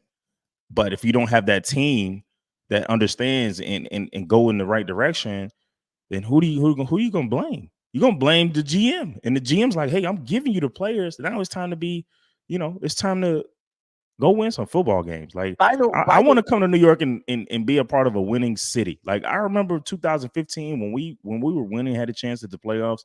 Mhm. That city was insane. It was electrifying. I want to get back to that. And we could do that for a very long time looking at this team right now. By the way, you mentioned Joe Douglas. He kind of gift wrapped a guy like Jamal Adams over there to Seattle. You know what he got? I know you said it was Breece Hall. He got Garrett Wilson, Elijah Vera Tucker. Okay. That's what he got for Jamal Adams, who, by the way, is going where? Where's he heading now? It seems like he's been chilling. a journeyman. He got one of the biggest safety contracts in NFL history, did nothing, couldn't stay healthy. I mean, he wasn't even the same player he was with the New York Jets. I mean, that was the trade that changed everything for Joe Douglas. It was because he has Garrett Wilson now, who some people think is going to be one of the best wide receivers in the league with Aaron Rodgers there if he plays the full season. And now you have Mike Williams on the other side. It's going to open it up for him. And if Elijah Vera Tucker stays healthy, Elijah Vera Tucker's only given up 1 sack in 2 years in 16 games, and he played not 1, not 2, but 4 separate positions and didn't give up more than 1 sack. So that tells you how good Elijah Vera Tucker. Keep him away from Denver. That's what I'm saying. Don't let him play in Denver. That's all. They're playing Denver this year. It's going to be at MetLife. I wouldn't even play him in that game. Stadium turf, though. You never know. I wouldn't even let him play in that game. I wouldn't even let him play in that game. I'd say, you know what? You're sitting in this game. For some reason, they're your ether. Do not play him against Denver. That's just my opinion. And maybe you sit Aaron Rodgers for the first 4 snaps. Sit him down. That's true, first too. snap. I mean, All right, Phil Scott, run him out there. Let's go. I wanted to throw up because I watched that game. And Bilal, I watched that game. I was sitting at a friend's house. I was at the Beeves house, and we're sitting there, and everybody's there. They're all celebrating, and you see the lights go down, and you see all the lights, the green lights go up, and then you see Aaron Rodgers run on the field with the flag. And I'm like, oh, he looks like Captain America. And I'm like, you watch, guys. He's going to get on the field, and sometime in this game, he's going to get a season-ending injury, and the Jets season is over. Everybody's, oh, this is Aaron Rodgers. This is going to be great. 4 plays, and I see this guy go down, and I'm like, the season is over. And I was like, and it was. It was over. It was over. And you know, the sad part about it is everyone said the season was over, and that was a victory. We beat Buffalo. And everyone still was saying the season was over. Like I was in the stadium when it happened. I was there, and you could hear a pin drop. And I'm telling you, the only thing that kind of like got people away and the fans away from the fact that Aaron Rodgers was out was that game-winning punt return. And that they gave the slightest hope, but the next day, you know how like you wake up and you forget what happened, and until you read the headlines and like, oh, the season's over with. It's over. You know what's so It's funny? over. And everybody thought they were bringing up that punt return, and this guy Gibson's going to have like 6 or 7 of them this year. That was the only punt return he had the whole season. I was like, oh, one of the few ones in the league. This is jet. Like this year with the new rule. There's going to be you're going to see a lot of kickoff returns with the new rule. That's my question to you. Do you like this new kickoff rule for the NFL? Like the one that they just adopted from like XFL or something like that. Yes. Just take it out of the game. Like, it's just take it. That's just doing too much. That looked like a scrimmage, like green and white scrimmage, and we just want to see some live kicks. All right, don't tackle type of thing. Where they should just do like a 2-hand touch for that play. I mean, it's just getting crazy, man. Because I came in the league where you had a 10-yard head start from, you were able to run into the kick. And then it went to, you had to be at 5 yards and now 1 yard. And now you telling me we got to line up and then we can't run until you catch it. Like, that's just some backyard stuff, man, that you make up at the family barbecue. Do you know how many touchdowns they're going to be this year? Just think about it. You know how many touchdowns? These guys, if you give them 20 yards to run the ball and they get into that second, what do they call that? That second speed, that third speed. How are you going to – Xavier Worthy, do you see how fast that guy is? If he's punt returning, he runs a 4.2, 4.26. Do you think anybody's catching that guy in the open field? Come on, guys. No. You're going to see – Patrick Mahomes is going to start on the 50 every single time. You think that's fair? That's not going to be fair. It's not going to be fair, but I'm kind of interested to see how, like, special team coordinators, what plays do you put in? How do you adapt to it? Like, you know what I mean? Like, you have to start to adapting to these things, and the coaches that can't do it, man, they find themselves out of the league, and hopefully I think, Brent Boyer, who's one of my favorite coaches on the staff, he was a player, played 11 years. He understands that he gets it, and he's a heck of a coach. I think they'll probably have one of the top special teams this year. Yeah, I was going to ask if that's going to change draft strategy as well for a lot of these players. 100%. We saw it in kind of a smaller sample this year. He was talking about Worthy too, like having that kind of speed with obviously the Chiefs need wide receivers anyway, but you think more of those types of players that are either harder to tackle, like the bigger yards of the catch guys, like Corley, like somebody like that, will go earlier in the draft, or even a corner that maybe is a kick returner going earlier? I don't think so. I don't even know if you'll look at this as a true like kick returner. Like if the way it's set up, it almost looks like a running back getting the ball running through a line of scrimmage. The way it's going up. So I would now as if I'm in the front office, just for this particular position, I'm going out to find a guy like Braylon Allen, who's a 4'4", 230.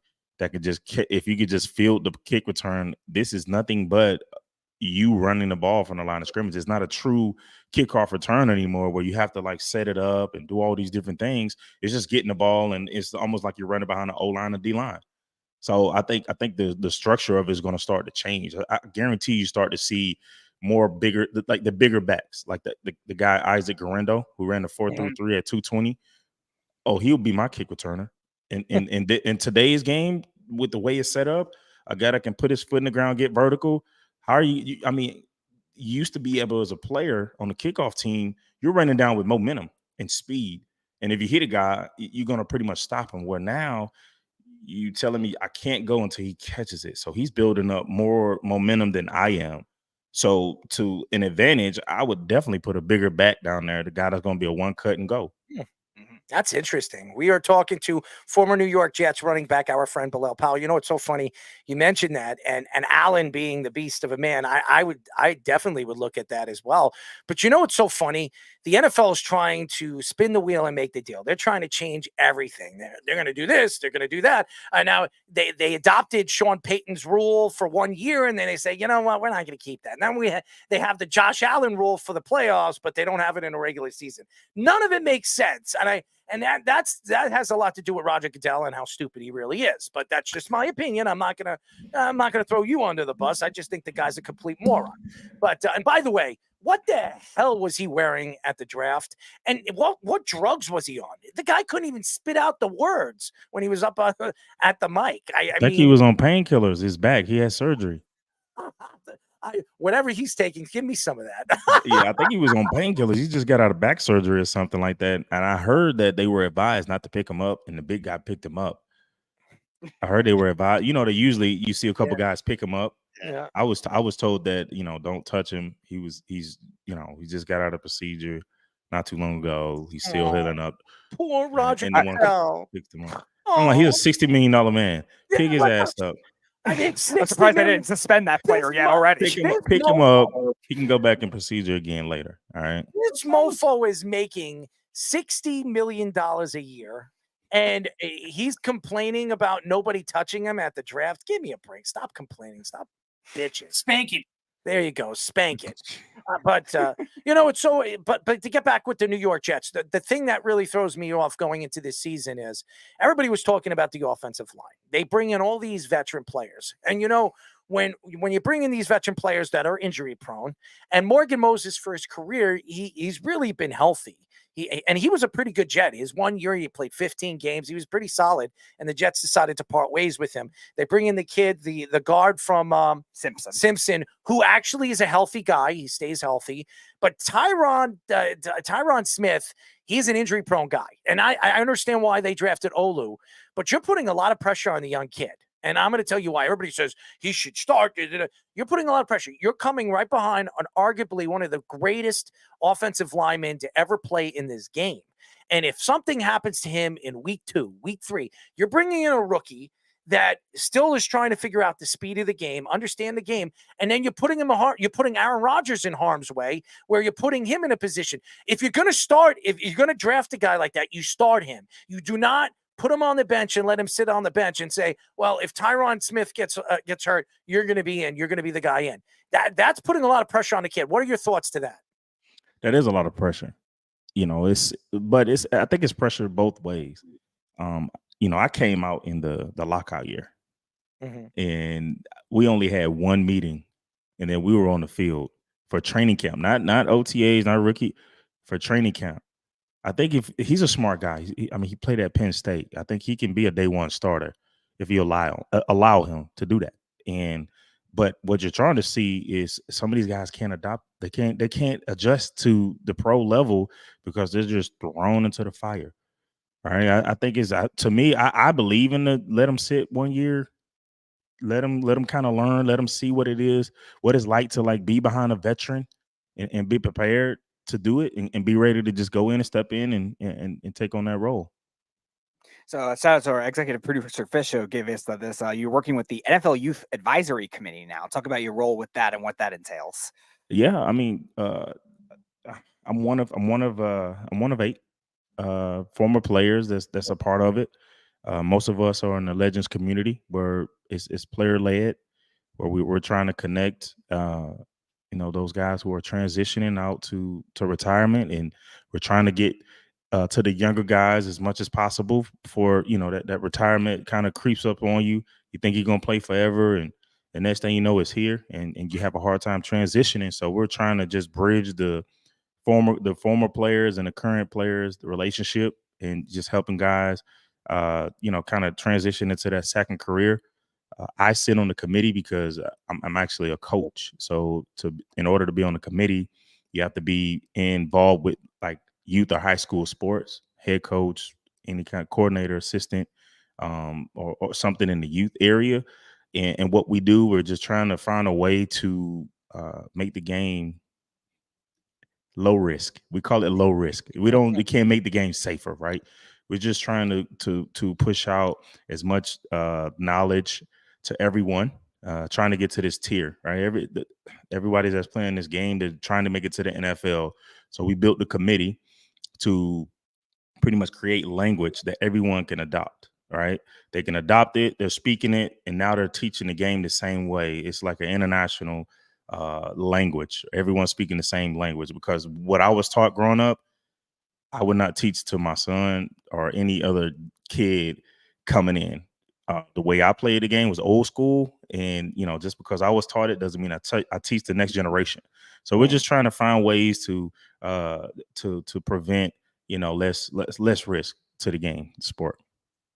Before we let you go, because I know you're a busy guy, and I want to keep you on all hours of the night. It's getting late for us too. We have one more segment to go, but I'm going to say something to you, man. Yeah. I have a tremendous amount of respect for you because of the toughness that you provided for the New York Jets and the team. And I look at some of these players, and I mentioned this in the beginning of this interview. I look at the prima donnas in the NFL, and there's a lot of them. A lot of complaining, a lot of bitching and moaning. I got to play 17 games, and now it might be 18, and they're making a lot of money. You never seen the money that these guys are making. I mean, Patrick Mahomes, we're going to see $1 billion player eventually. We're going to see a guy that's going to make $100 million a year. Okay, it's ridiculous what these guys are bringing in right now. And then you have like Kirk Cousins complaining because, hey, you know what? They drafted Michael Penix at 8 when you just got guaranteed money. And then you got Deshaun Watson, who likes to play with himself or play with other people, doing whatever he does in his fair time with Robert Kraft or whoever he's hanging out with. You know what I mean? And then he's making guaranteed money from the Browns for $230 million, and the guy doesn't play more than 8 games. I think to me, it's a big problem right now in the NFL. And I think that money should be guaranteed. Okay. I think in all sports, if you're getting that contract, you're guaranteed to get all that money. The problem here is when you look at the major leagues, if you don't play out that contract and you have to retire, you got to negotiate a deal and you cut ties with the team and you negotiate whatever you're going to get out of it. So what are your thoughts to the NFL and maybe figuring out a way where these players are going to get the guaranteed money and not get screwed? Oh, there's only guaranteed money in the signing bonus. There's no guarantees at the end of the contract.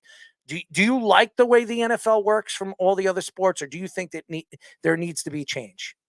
I would love to one day see a full contract for a player. Mhm. But you said it and it stuck out to me. You said we're going to see a guy making $100 million a year. So if there's a guy making $100 million a year, just imagine what the NFL is bringing in, what the owner's bringing in to pay a guy $100 million. Mhm. So that's just letting you know the direction of where this game is going. Everybody talks about that's the biggest thing. Sitting on the committee, we talk about our stakeholders, the Rydell's, Schutt, Vices, all these different helmets and companies that create these helmets to make the game a lot safer, right? But no one really wants to talk about the respect that we need when it comes to this game, because there's no amount of equipment that you could put on our mind, right? And we choose to play it, absolutely. But the stress of what goes on mentally as a football player. I seen a debate talking about the NFL players being able to play NBA and vice versa. There's absolutely no way. You It's already Gilbert talking about Arenas, that idiot. listen, Forget. No, it's also Rivers. Yeah, that's another. yeah, I like respect it's it. no way, man. Like dudes are really gladiators out there, dog. Like it's real deal. Like even practice is tough. And so, before I take my last breath, I would love to see the NFLPA find a way to negotiate that in the next collective bargain agreement, that players get two things: that players get fully guaranteed contracts, Mhm. right? And now I'll put some respect on it. Now you can't just come in and get a fully guaranteed. Maybe a second contract. Maybe once you start to solidify yourself as a vet, those next contracts are fully guaranteed. In having medical, having insurance for the rest of your life, Mhm. because this game is not affecting us now. It's affecting guys, years and years down the line. And a lot of guys don't have insurance right now. Like that runs out 5 years after you're retired. I would love to see 100% insurance for the rest of our lives and having our money fully guaranteed. And the one gift that I want all the players to have is when they retire, we tie Roger Goodell to a tree and we use him as pinata. That would be a great gift. I mean, seriously. And hopefully we'll have some candy or whatever else pops out of his back, his ass, or whatever. I mean, that's what I would like to see. Roger Goodell get beaten up with a bat on a tree. Good for me or good for you? Good for me. That's what I'm saying. Then you could do Austin Rivers next and have JJ Watt tackle him. All right, Speedy. I want to have some fun with this. I want you to pick out an instrumental. Okay. And I want Scoops to give our friend Bilal Powell a little glimpse of our wonderful soundboard. Are you ready, Bilal? I'm ready. All right, here we go. Give it. Do you bend the meat? Go ahead, Speedy. It's still loading. You're loading? Come on, you're a producer and you're loading. I didn't expect to do this. Well, that's the whole thing. You got to plan it on the fly. What is going on with you tonight, man? Are you a meat bender? Are you a meat bender? Shave the ass, baby. Shave the ass. It's good for both. You don't like powder? Like what? You want to go burn a bush in a crab, Men in Black memory eraser. Not embracing your nonsense. I don't drink a lot of milk. Chocolate's a good Speedy, flavor. is that you? Oh. Yeah, maybe carrots. On the- I'll give you that one. No, I wouldn't. Spewing this nonsense about a bunch of random. Not embracing your nonsense. You're the king of wishful thinking. You don't control your subconscious. I would hope that would never happen. I'm not licking anyone. I don't drink a lot of milk. You sound like a frat boy. Slap that ass. I want you to slide it right in. Willie Whoppers, Speedy! Willie Whoppers! Have you ever sniffed lines? How thick do you like to be? Thickness. Shave the ass, Speedy. Shave the ass. I have zero interest in putting balls into a knot. There's barely any hair. Yeah, because the word jizz is really structured. That was years ago. Her life, I don't it's gross. It's evolution. You don't know. Good for you. Irrelevant. All right, I'm done. Good for you. There. What did you think about the soundboard? Who put it together? Like, how do you know to put the soundboards in order? Like, He we set just sitting it there up. hitting a button. How did you do that? Yeah, he just hit in buttons. He cuts out all different parts, different takes of the show, the funny parts, and he just puts it. It's very funny, and we use it sometimes to really throw Speedy under the bus. Me, I'm crazy, but Speedy, he has these ad libs that are just fantastic. You could get. He'll say something on the show that you wouldn't even believe. He said something before the show, and I told Scoops record it because he doesn't know when we're recording him, and I get under his skin, and when I get under his skin, he goes crazy. He says some of the most ridiculous, and he's so honest, Bilal. He is so honest. You can ask him any question, he will give you the answer to it. It doesn't matter, sexual, weird, dumb, stupid. The guy will give you an answer to every single question. Catering your agenda. Look at him right there. Do you bend the meat? The last meat bender. You see the dog bouncing over there? His dog likes to lick his ass, Slap that ass. My dog would never be that well behaved in that kind of office. Whatever that building is. No, I'm not embracing it. Accurate. I'll give you that one.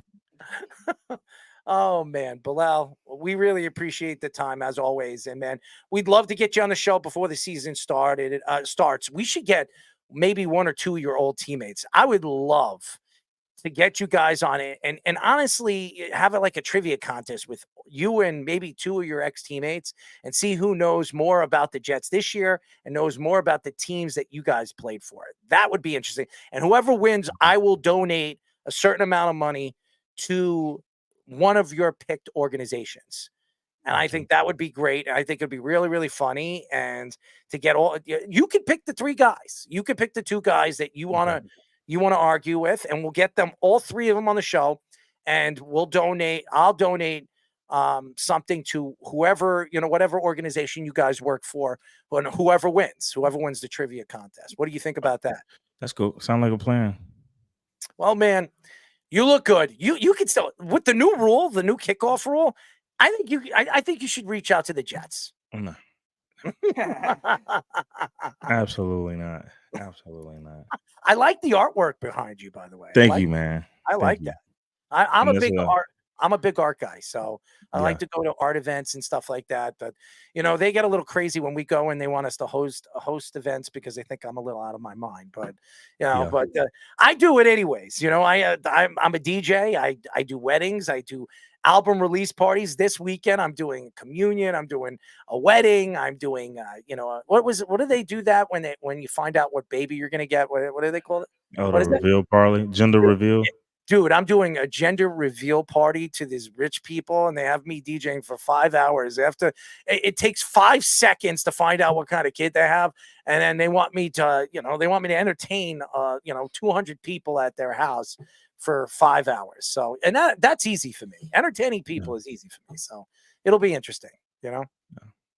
How do you go about picking your list? I don't. Your playlist. I've been a DJ since I was 15. I'm 42. So I've been doing it for 27 years. And I started off with records. Then I went to CDs. And now it's like all these DJs that think they're DJs, they're button pushers. I don't even cue any of my music. DJs watch me and they're like, you don't even cue your music. No, I count the beats per minute with my ear because I've been doing it with records since I was a kid. So I read the crowd. If the crowd, I'll go through. If they're disco fans, I love spinning disco music. If it's 80s music, I like spinning 80s music. 90s music, freestyle music, I'll spin that. Trance music, anything they want. I could spin a hip hop music. I'm a hip hop 90s guy, so you name it. Biggie, Big Pun, Big L, you name it. I'll play Busta Rhymes. And I mix it all up, and people are like, I haven't heard that song in a while. I was like, I'm surprised you even heard the song. Some of these parties, you see these rich people, I'm like, they're sitting there, it's like, man, I love this song. I'm like, yeah. I was like, I'm surprised you actually listened to it. I'm telling you. You'd be surprised. Listen to this.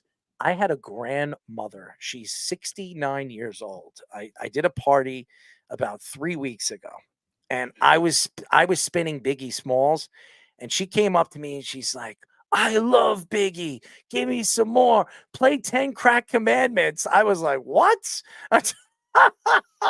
Well, you got to think that was like 20, 30 years ago. What was that? The early 90s? It was a long time ago. It was like 30 years ago. And so she was what, in her 30s then? Whatever she was, but 40s? She came up to me and she's like, play 10 Crack Commandments. And she's standing there and she's like, give me the mic. Give me the mic. I was like, please, lady, I do not want you mouth singing or singing karaoke. Oh man, it was ridiculous. But Bilal, we love you. Keep up the good work. We'll talk to you soon, buddy. All right, man. Appreciate it. Bilal Powell, one of my favorite players. I love him. Great personality, and he knows his football as he is. He's a coach, guys. He's a coach. Speedy, would you let him coach you? I don't think it would work because I'm not very athletic. But Well, Bilal is a great coach, so I'm not going to doubt his ability on that. I think he could coach you. I think anybody can coach you, Speedy, especially your dog. No, he could not. How do you know? Have you? No, my dog is not what you would label as an intelligent one. Your dog likes to lick ass. My dog is very easy to manipulate. So you manipulate your dog. So what do you do? Oh yeah. No, because what happens is like he's very adamant on certain toys. So like he has favorites. So I could easily like try to hide it in places and he won't be able to find it type thing. And he'll just sniff around it forever. He's a really bad tracking dog. You would think for somebody that could smell well, like he has a bad deciphering of that. So he's very easy to manipulate. Have you ever smelt his ass? No. Have you ever sniffed lines? No. All right. We have one more segment, so why don't we get into it? To the NIL lawsuit. We can bring fish in, and this is going to be good. And then eventually we'll add scoops in. But first, fish.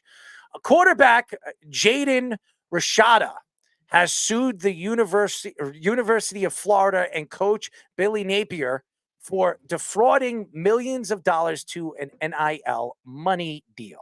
The lawsuit said that he was originally committed to Miami, who promised a $9.5 million NIL deal.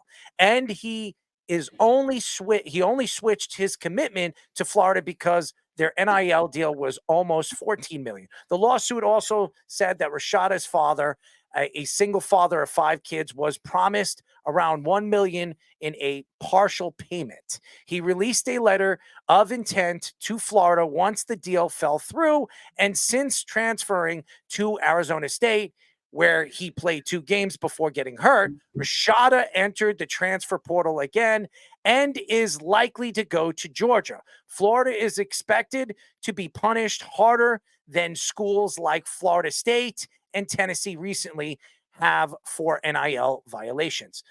This is going to be a huge problem. This is going to bring in a lot of problems to the NCAA, not just in college football, but college basketball, college lacrosse, any college sport, even college softball. These girls, there's so many good softball players. They're bringing in so much money through Instagram and social media. You're going to have to pay these girls to come to your school because they're going to bring fans. They're going to bring people of value to want to go and watch them play. So when you hear this stuff with Jaden Rashada, I'm very interested to see how deep did Florida get into this NIL deal when they were sitting down and having a conversation about this. Because to me, when you see the NCAA and you're seeing, I don't know if anybody's seen that movie. I forget what it was called.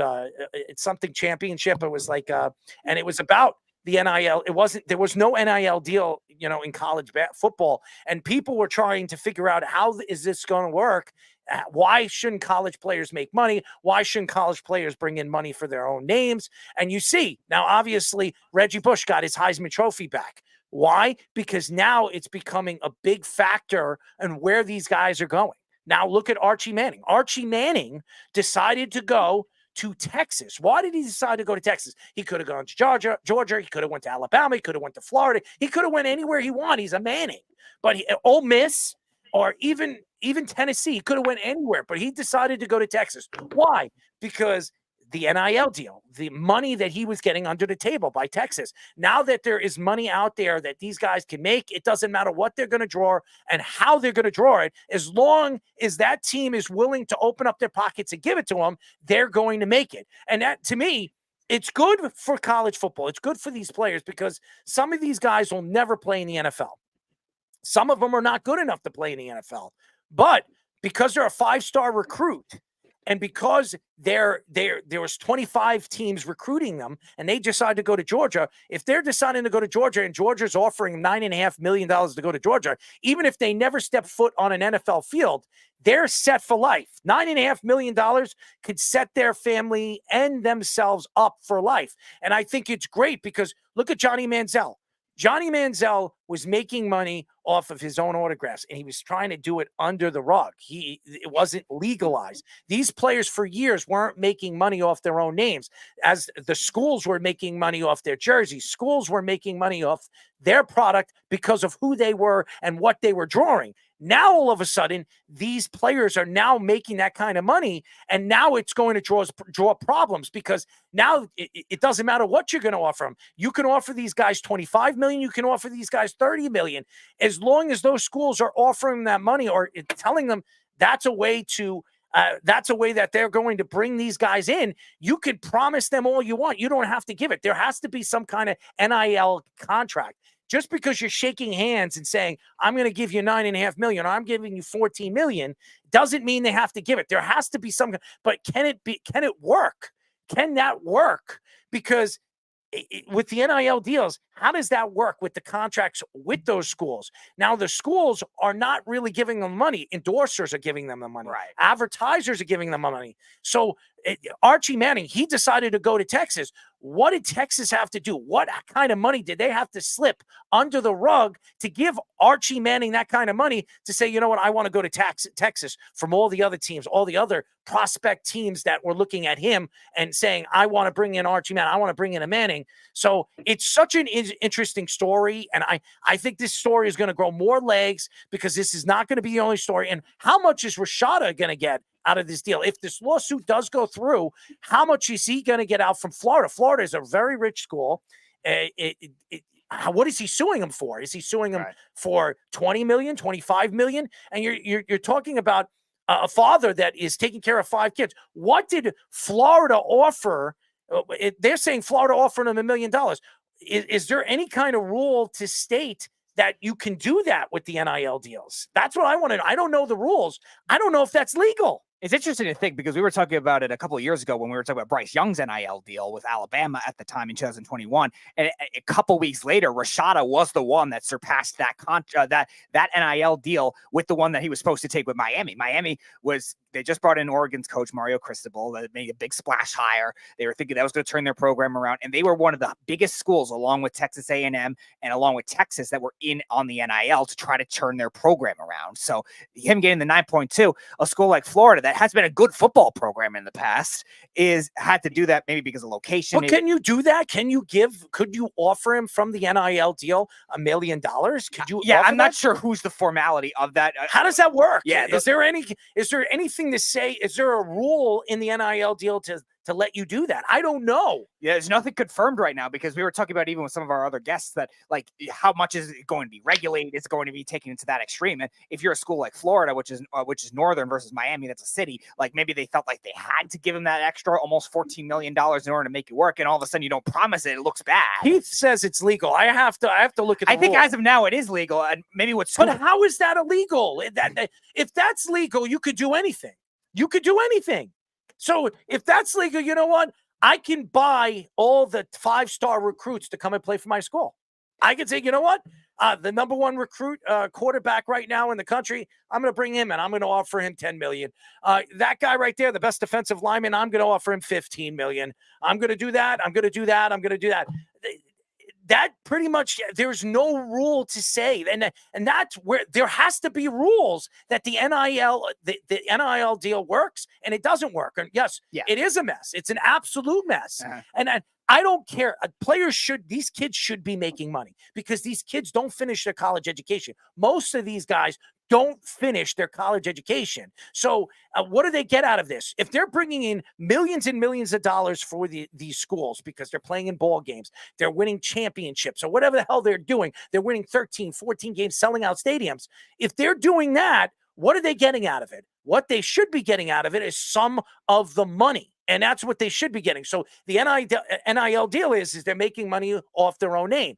I just don't like how there's no rules. There's no setting of rules. They have to figure this out soon before this gets out of hand. It could hurt college football before it helps college football the way it is. And I'm going to go back to what Scoops was saying too. In one of his sports reports, he was making a report of the fact that the NCAA is trying to finalize something of a system to pay these players too. Like they're trying to do it a little more formally. Now, I don't know if they could do a salary cap because there's too many schools, but maybe they can regulate it to where he's saying, all right, you can only pay one player $10 million or more, and then you have to try to divide out maybe a bunch of other $3 million, $6 million ones, and you get a certain amount of regulations there. The thing is you're not, the schools aren't paying, or they're not supposed to pay them. It's supposed to be through advertisements and sponsorships off their own name. But these schools now, because now you can make money, now these schools could actually hide the money and slip the money under the table, and they could say, well, they got it from Burger King, or they got it from Subway, or they got it from some other company,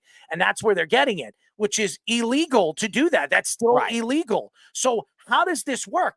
How does the NCAA work this out and investigate this on where the money is coming from? Yep, that's what they're going to have to be able to be more aware of, because those transactions are always going to be considered illegal, especially if it's something like a bigger company too. And again, what Scoops' report was saying before too, if it does become a universal thing throughout the conferences or throughout the NCAA, for one thing, I think the NCAA is trying to save their own brand because they were kind of falling apart as it is. But nevertheless, if there's going to be some kind of structure to this, how much will that still bring an advantage to the bigger schools too? Because you were talking about it, like other sports are going to benefit from this too. Football is obviously the big fish, but a school like Texas that has a good basketball team as well, like they have good in other sports, women's basketball, they're very good. Like schools like that are going to strive based on just the amount of money coming in, the amount of the combined NIL deals. And I think Miami, which we were talking about with Rashada, are definitely one of those schools as well. And that's why they're going to get all these NIL deals in place. And that's why I'm interested to see how much that structure that the NCAA is going to propose to change is going to regulate it better. But those illegal transactions are always going to be as it is. Now, do you feel bad for Rashada? Absolutely, because Florida promised him something, $14 million, and promised his father an extra $1 million, maybe more. That's a betrayal. I actually don't feel bad for Rashada, because if Rashada was a smart man, he would have had something on paper. He would have had something. He obviously didn't have anything on paper. Now, obviously, he was committing to Miami, and he decided to go to Florida because of the deal that they have. That he had, implicated in with Florida. It still bothers me that there's no paper trail for any of these deals and where this money is coming from. Because honestly, Archie Manning should have never went to Texas. There was no reason. There should be no reason why Archie is still with Texas right now, because he's not even starting next year. So you have 2 years without Archie Manning, a great young player that everybody keeps saying this guy was the #1 college recruit a year ago. Now that's 2 years that he's going to be sitting on the bench. And what does he have? 1 more year of eligibility, and that's it? I mean, and then he's going to go into the NFL. He's going to be the #1 pick no matter what, because he's a Manning. So there has to be some kind of paper trail. I agree with you, Keith, that works and it fits the way this NIL deal works for the players and works for the NCAA. And really looks bad for Florida too, because you're not going to create a good image of yourself, whether it's Napier, whether it's the athletic director, of them trying to deprive people of money if they're not going forward of what they're going to do with. And $14 million is a lot of money to try to offer. And maybe you're right. Maybe they don't have to spread it out over time. Maybe you're not going to see deals that extreme right away if more players get paid, but you're not creating a good reputation. No already player in college should be getting $14 million. They're kids. They're 17, 18-year-old players. They should not be making it. But go ahead, Fish. What are your thoughts? Yeah, luckily, Speedy, the state of Florida doesn't care about its public image, as it's shown a lot, especially with their banner school. I've been there for a few years. There's something going on with some other school down in Florida called New College. We're not going to get into any of that stuff. But the thing is, they really they dropping the ball here. This was always going to happen. Now, it's a lot better that the NCAA has to deal with this right now instead of keeping someone from having a minimum wage job so they can pay their bills and still have to be a college athlete like it used to be. And then they lose that eligibility or they get fined or whatever it was. At least they're not doing that anymore. Now they have to regulate this. It's obvious it has to be regulated. But they need something to do, right? Their brand, as you were saying, is shot because their brand was awful in the first place. This is what they should have always been doing, is making sure that these things for 17-year-old kids, I teach 17-year-old kids, they barely even know anything about economics, even, or finance. They play the stock market game in most schools and think that they know something. It's just a game. It's like same thing as playing fantasy sports. It's really not that different, and I really don't like the idea of, this kid's now going on his 4th school since he was put into college in 2023. He was the number 6 overall quarterback, 5-star recruit. And you're seeing this happen with 5-star recruits. What about the 4-star and 3-star that have no chance of making it pro? That this is the only chance they're going to get money for sacrificing their bodies. I think it's really important that this gets regulated and fast, not just for these elite guys. Like, I don't feel bad for Rashada either. Look, that guy's going to be probably an NFL type prospect. He's got the tools. We just watched a couple of clips of him. He's got all the skills. He got hurt, and now he's going to Georgia. Those guys, half of them are going to be in the NFL anyway. So it's not him that we need to worry about. It's all the little people, and then the people that don't play the major sports that still are a big deal on their college campuses, the big fish in the small pond that were always forced to not make any money. And now they really should be making money off of what they do. And I don't think it's just the name. I think, the schools have to pay a little bit for using the image of using their jersey. There was a big thing that they always wanted to make money off of jersey sales and like the school stores and stuff like that. This, I believe, is now done. So I believe that's some of the things the school can negotiate monetarily, as you were saying before, Errol. But, it's still very much a gray area. It's like the pirate days. It's like the Napster days of the internet. Remember? You know, how you I download remember everything. getting free songs, free music, and then they shut that down, and then they brought in all these different LimeWire and all the other crazy stuff that people were making money off of. So you're right. And that's the problem right now. The internet is changing everything, even music, selling albums. Your album, these like Eminem and stuff like that. Everybody can't wait until Eminem's new album, the Death of Slim Shady, comes out. But why? Because you could probably get it 2 weeks before it comes out, because it's right on the internet. You can find it on the internet. Somebody has it. Somebody posted it, and either you can get it for free or you get it for 99 cents a song. So it's different now. The way the world works. When an album used to come out, you were waiting online when the store opened up. Now you just wait until the next day, at 7 o'clock in the morning when it opens up, when the album is going to hit, that it's out on the internet. You can get it on YouTube before everybody buys the album. So it's crazy. It's a different world out there now. It's completely different. You know, I remember as a kid going to, I don't know if you ever did this, Errol. I'm sure you probably did. Went to Tower Records in New York City in the actually I did, Times Square area. And you would go and the new album. Yeah, I used to buy the records. You'd hear the new album. You know, you'd watch MTV because you had to find out the music. And then you're like, oh, I got to wait online, or I got to go and get, the only place you get headphones like these that we're all wearing now and listen to, the new album, and then spend whatever, $16 or whatever it was on 12 songs at max, and you tell that to kids, and I explained these experiences. Like I was a kid going to the city specifically to do this. No one has that experience in this generation. Everything changes, and look, it's for the better, for the worse, but it's going to change. And this new system has completely changed college sports. It's completely changed everything, but it's very dangerous right now because no one's really made any regulations. So let's fix it up. I think it'll definitely change. I think they'll find a way to regulate it. I worry about the way everything is changing, and it's changing too fast, and it's moving too fast, and it could hurt the NCAA. It could hurt the way this money is coming in and how these players are going to be making their money in the future. Then it's going to help. But again, we don't know how it's going to work, and I think the NCAA and their chair, what do they call that? The round circle, what do they call the picks? What do they call that? College Football Playoff Committee. The committee decides how this is going to work in the future. But go ahead, put them through. All right, Jeff.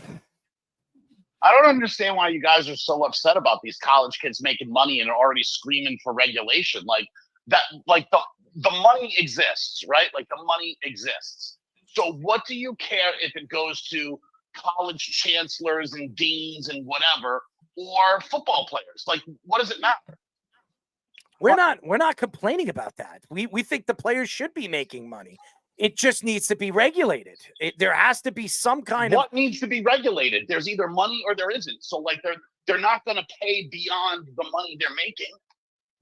Jeff, here's the thing, and this is what I was saying. Let's say you're Georgia, okay, and you have a chance. Yes, the Bulldogs, and you have a chance to get the best recruits, the 5-star recruits. You can get the best quarterback, the best defensive lineman, the best corner. Sure. Okay. Yeah. No, I'm with you. Listen, you know what? I'm going to give him $15 million. I'm going to give him 14, and we're going to mix it up, and we're going to pay these guys that kind of money, and we're just going to buy our championship.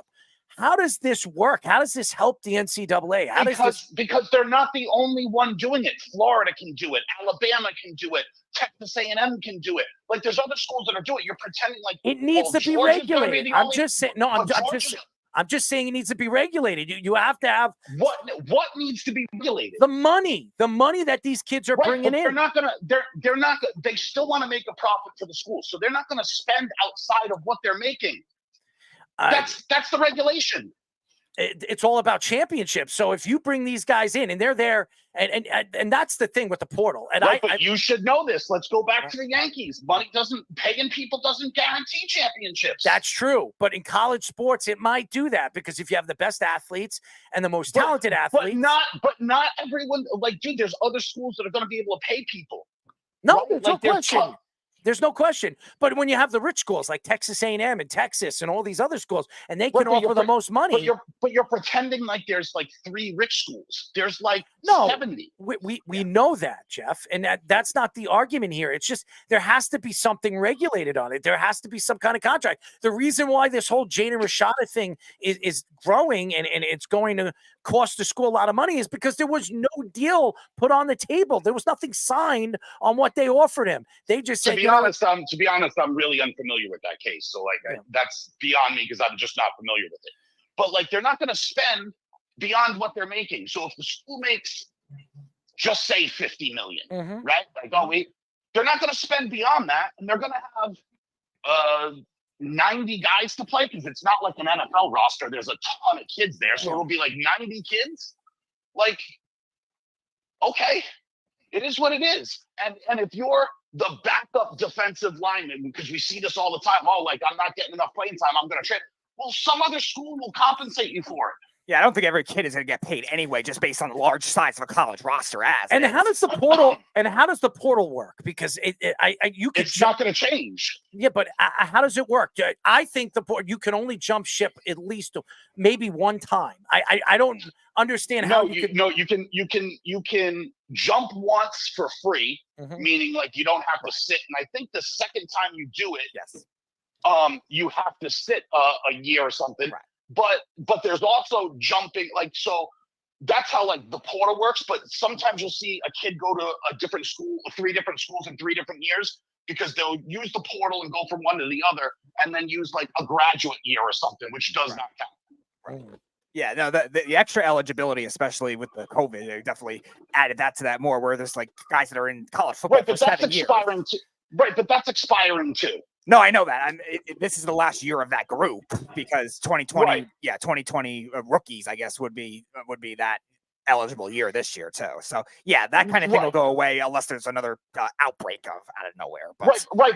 But that's not going to stop. Like Speedy, you went to school, like you went to Auburn for your junior year, Alabama for your senior year. You graduate from Alabama, and then you're just going to go to Notre Dame because you're a graduate now with 1 year left of eligibility. Right, and that's the thing that I think will always have the flexibility with the transfer portal. But I think the one free year is not going to go away besides that, because otherwise you're right. They could just jump ship to get either more opportunities or play for a better team, whatever the season.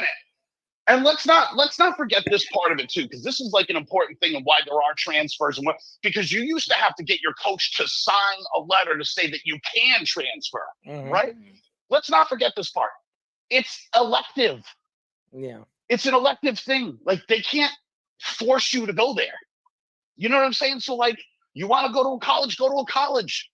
Like you can go, like if you weren't playing sports, you could go anywhere you wanted. It's elective. Right. Yeah. So what does it care? Like, what does anyone care how many times they trade? I'd say let them transfer wherever they want. If like you're from New York, let's just talk. That's crazy though, Jeff. New York culturally is vastly different than being at like Mississippi State. Like you're in the deep South and things are crazy. And you go there and you're like, holy shit, like this is a whole different world than I know. Let me go to another school because like I made a poor choice. Like that happened. How many kids do you know just take athletics out of it that go to a school and they were like, wow, that was a poor choice. Like that was not for me.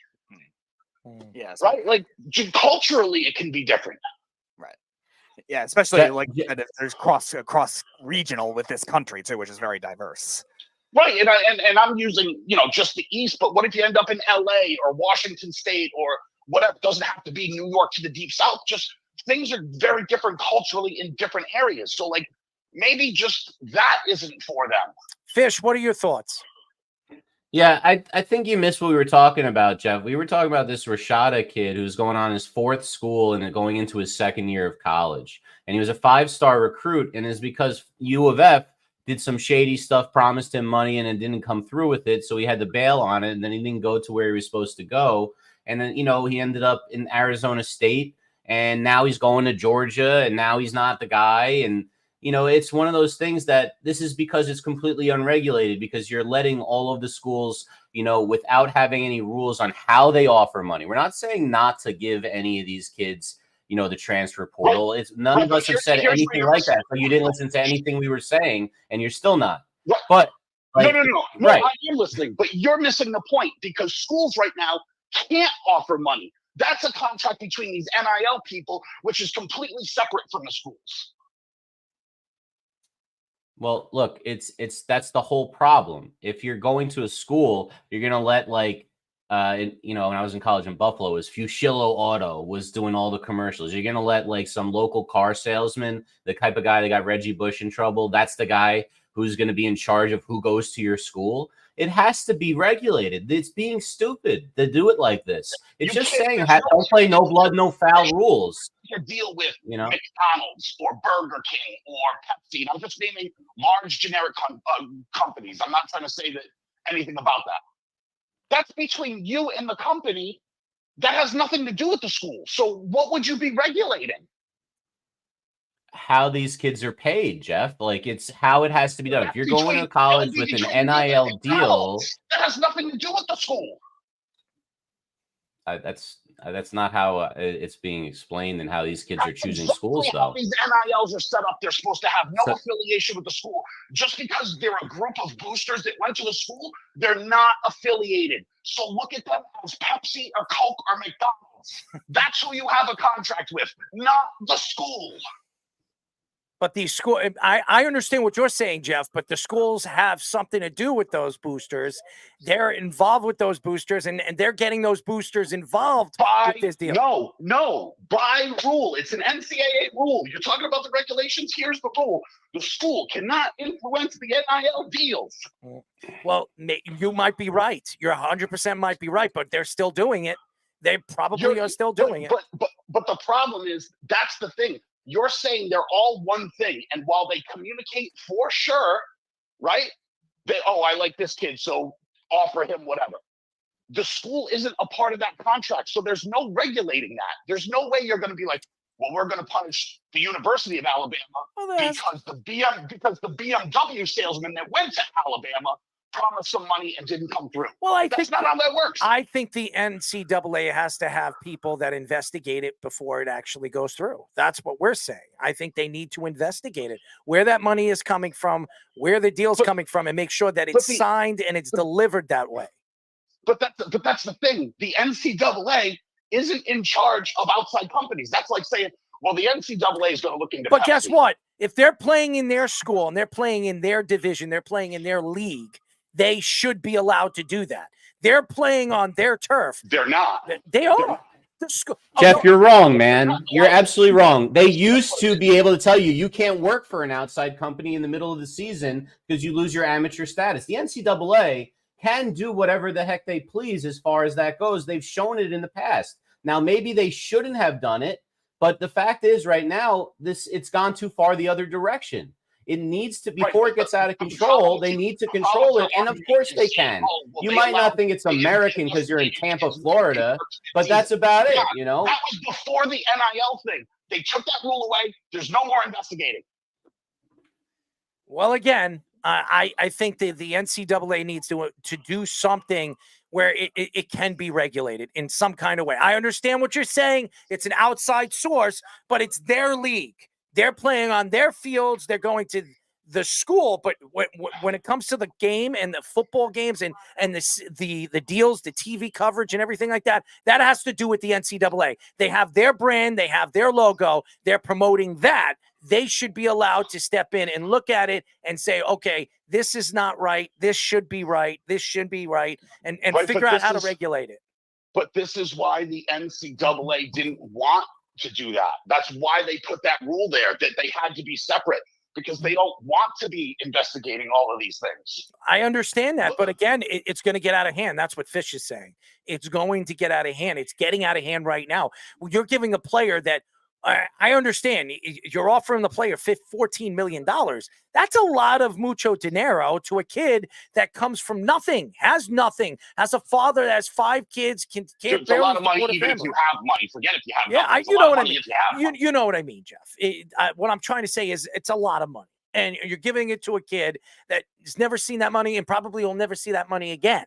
So to me, there has to be some kind of regulations that work for the NCAA and those sponsors and advertisers that are working with those players. But you keep saying, oh, there has to be regulations. But what would you want? I don't know. I'm not a lawyer. I'm not a lawyer. I'm not a league. I don't know how it works. We both don't know how this actually works. They have to figure that out. They have a committee that screwed Florida State last year, so maybe they have a way that they can figure out how this could work and how the committee didn't screw Florida State. Yes, they did. No, they definitely didn't. I mean, I realize that's the hill you want to die on as a Seminoles fan, but you can't really say that when you have 63 points hung on you in a bowl game. They didn't play their defensive players. Half of their defense didn't even play in that game, Jeff. Hey, it is what it is. Play your Come on, guys. Jeff. They didn't even play. Their star wide receiver, Coleman, how many times was he out there? What was he out there? Twice?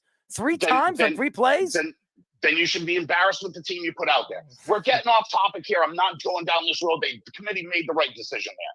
They got it right last year. I disagree. But you want regulations, but you don't. Like, you're just screaming, "Oh, regulate!" But you have no idea what you're talking. Like, you have no idea what or how or when they would be regulating. You're just screaming regulation because kids are making a lot of money. You're just not listening, dude. Whatever. What do you want regulated? That's all right. He's got his own opinion, and no, but what do you want? He's from a place where they don't want anything regulated because it's un-American to have anyone regulate anything. And by the way, Keith, I get it. The whole point is to keep the NCAA out. No, wrong, Keith. Because if you keep the NCAA out, it's going to get worse. The league is going to get worse. How are you going to fit? That's the problem. No, Keith, you're wrong about this. How could you say you're going to keep the NCAA out of this when there's so much money that these kids are bringing in and they don't even know how and where the money is coming from? That's what we're saying. Right. Oh, okay, but that's a different thing, right? Like, that's a whole different thing. And because Fish is correct, there needs to be some finance lessons and budgeting and don't go broke. Like, that would be a problem for sure. And by the way, they're going to college. Maybe they could take economics. But what do you want? I'm asking you, genuinely, what do you want regulated? Again, where this money is coming from, how this money is getting divided out, and where and when is it enough? I can already answer those 2 questions for you. NIL money comes from fundraising that those boosters do. So they'll throw parties or do whatever or send out a mailing to alumni and they get the money. That's where the money comes from. Mm-hmm. Right? Mm-hmm. And as far as who it goes to, that's up to the discretion of every individual NIL. Oh, I like Speedy, so I'll give him $1 million. Oh, I don't like Errol, so I'm not. Oh, I like Fish, so I'll give him $1 million. Oh, Nippin's a douche, he gets nothing. It's up to them, their discretion, who they want to give it to. They're not forced to give it to anybody.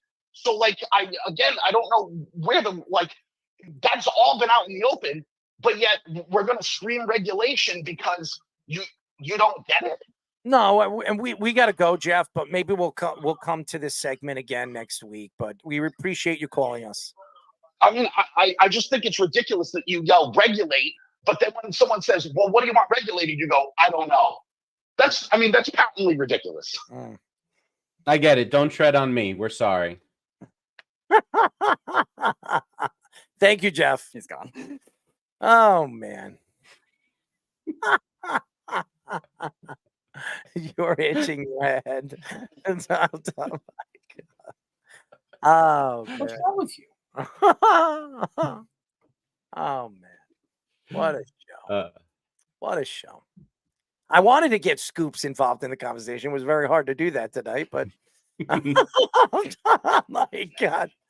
Oh, man, what a show. Anyways, thank you to Golden State play-by-play broadcaster Tim Roye. Willie Whoppers, Speedy. Willie Whoppers. Willie Whoppers, Speedy. Willie Whoppers. Thank you to our friend Bilal Powell, a former New York Jet running back. He was fantastic as well. Thank you to all the fans out there. Thank you for tuning into us. Keep tuning into us. Download us. Subscribe to us on YouTube, Spotify, Apple. We really appreciate everybody. And thank you to all the guests. Do we have anything planned for next week, Speedy? Yeah, well, he's been waiting to come on for other Tuesdays because Tuesday's his best day available. I've mentioned it before. The next NBA player who played for the Pistons, Alex Acker, will be joining us at 8 o'clock Tuesday. That is the only thing known for sure. All right. So there you go. First time guy. So that'll be fun. He's in Italy, right? Yes, he lives in Italy. So he's going to be in the morning for him. And then he'll be on at cool. 8 for us. Yeah. We'll scare the hell out of him. There we go. Wake him up. Speedy, maybe you'll lick his ass. What do you think? Won't. Well, I'm not licking I want you anyone's to slide ass. it right in. What was that? Not What was going to that? happen. I want you to slide it right in. Not going to happen. Well, you should. I'm sure you think that. You should be open for it. I'm sure you think that. You want to smack his ass? No. It's good for both of us. It's good for both of us. No, it's not. We're a team. You know, if you smack his ass, No. you smack his left cheek, I'll smack his right. What do you think? No. What do you think? No. Why? Slap that ass. Slap that ass, Speedy. Slap that ass. Not happening. You know, you got to be open for it. No, I don't. Well, we're open together. We're a team. No, I'm not. We're teammates. Not right? for that. High five. No. We'll do what do they call it? The Statue of Liberty. We could do that. You want to do that? I have no idea what that means, and I don't care. We'll do the Statue of Liberty together. No, you know, we won't. Maybe you'll tower over this statue. What do you think? No. You know, you can grab it. No. You don't want to grab it. No. You know, Thickness is good, man. You like the thickness, right?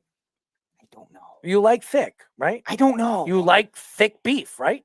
Sure. Yeah. All right. What is your favorite part of the beef? The flavor. All right, the flavor. I'm sorry. That's right. Anyway, How thick do you like the beef? I just answered that 30 seconds ago. Now you're turning into him with the selective amnesia.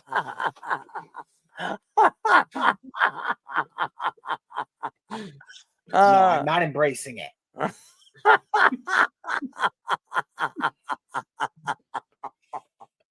Anyways, look at his face. He's like, God, get me off of this. Thank you. There he is. Irrelevant. Anyways, thank you to our executive producer, Aaron Fishman, for joining us and giving us such great content and posting all the different videos that we have up. So we really appreciate him. Thank you to Scoops for our play-by-play and our Sports Minute, as he always does a great job. And thank you to you, Speedy, for being you, as you always are.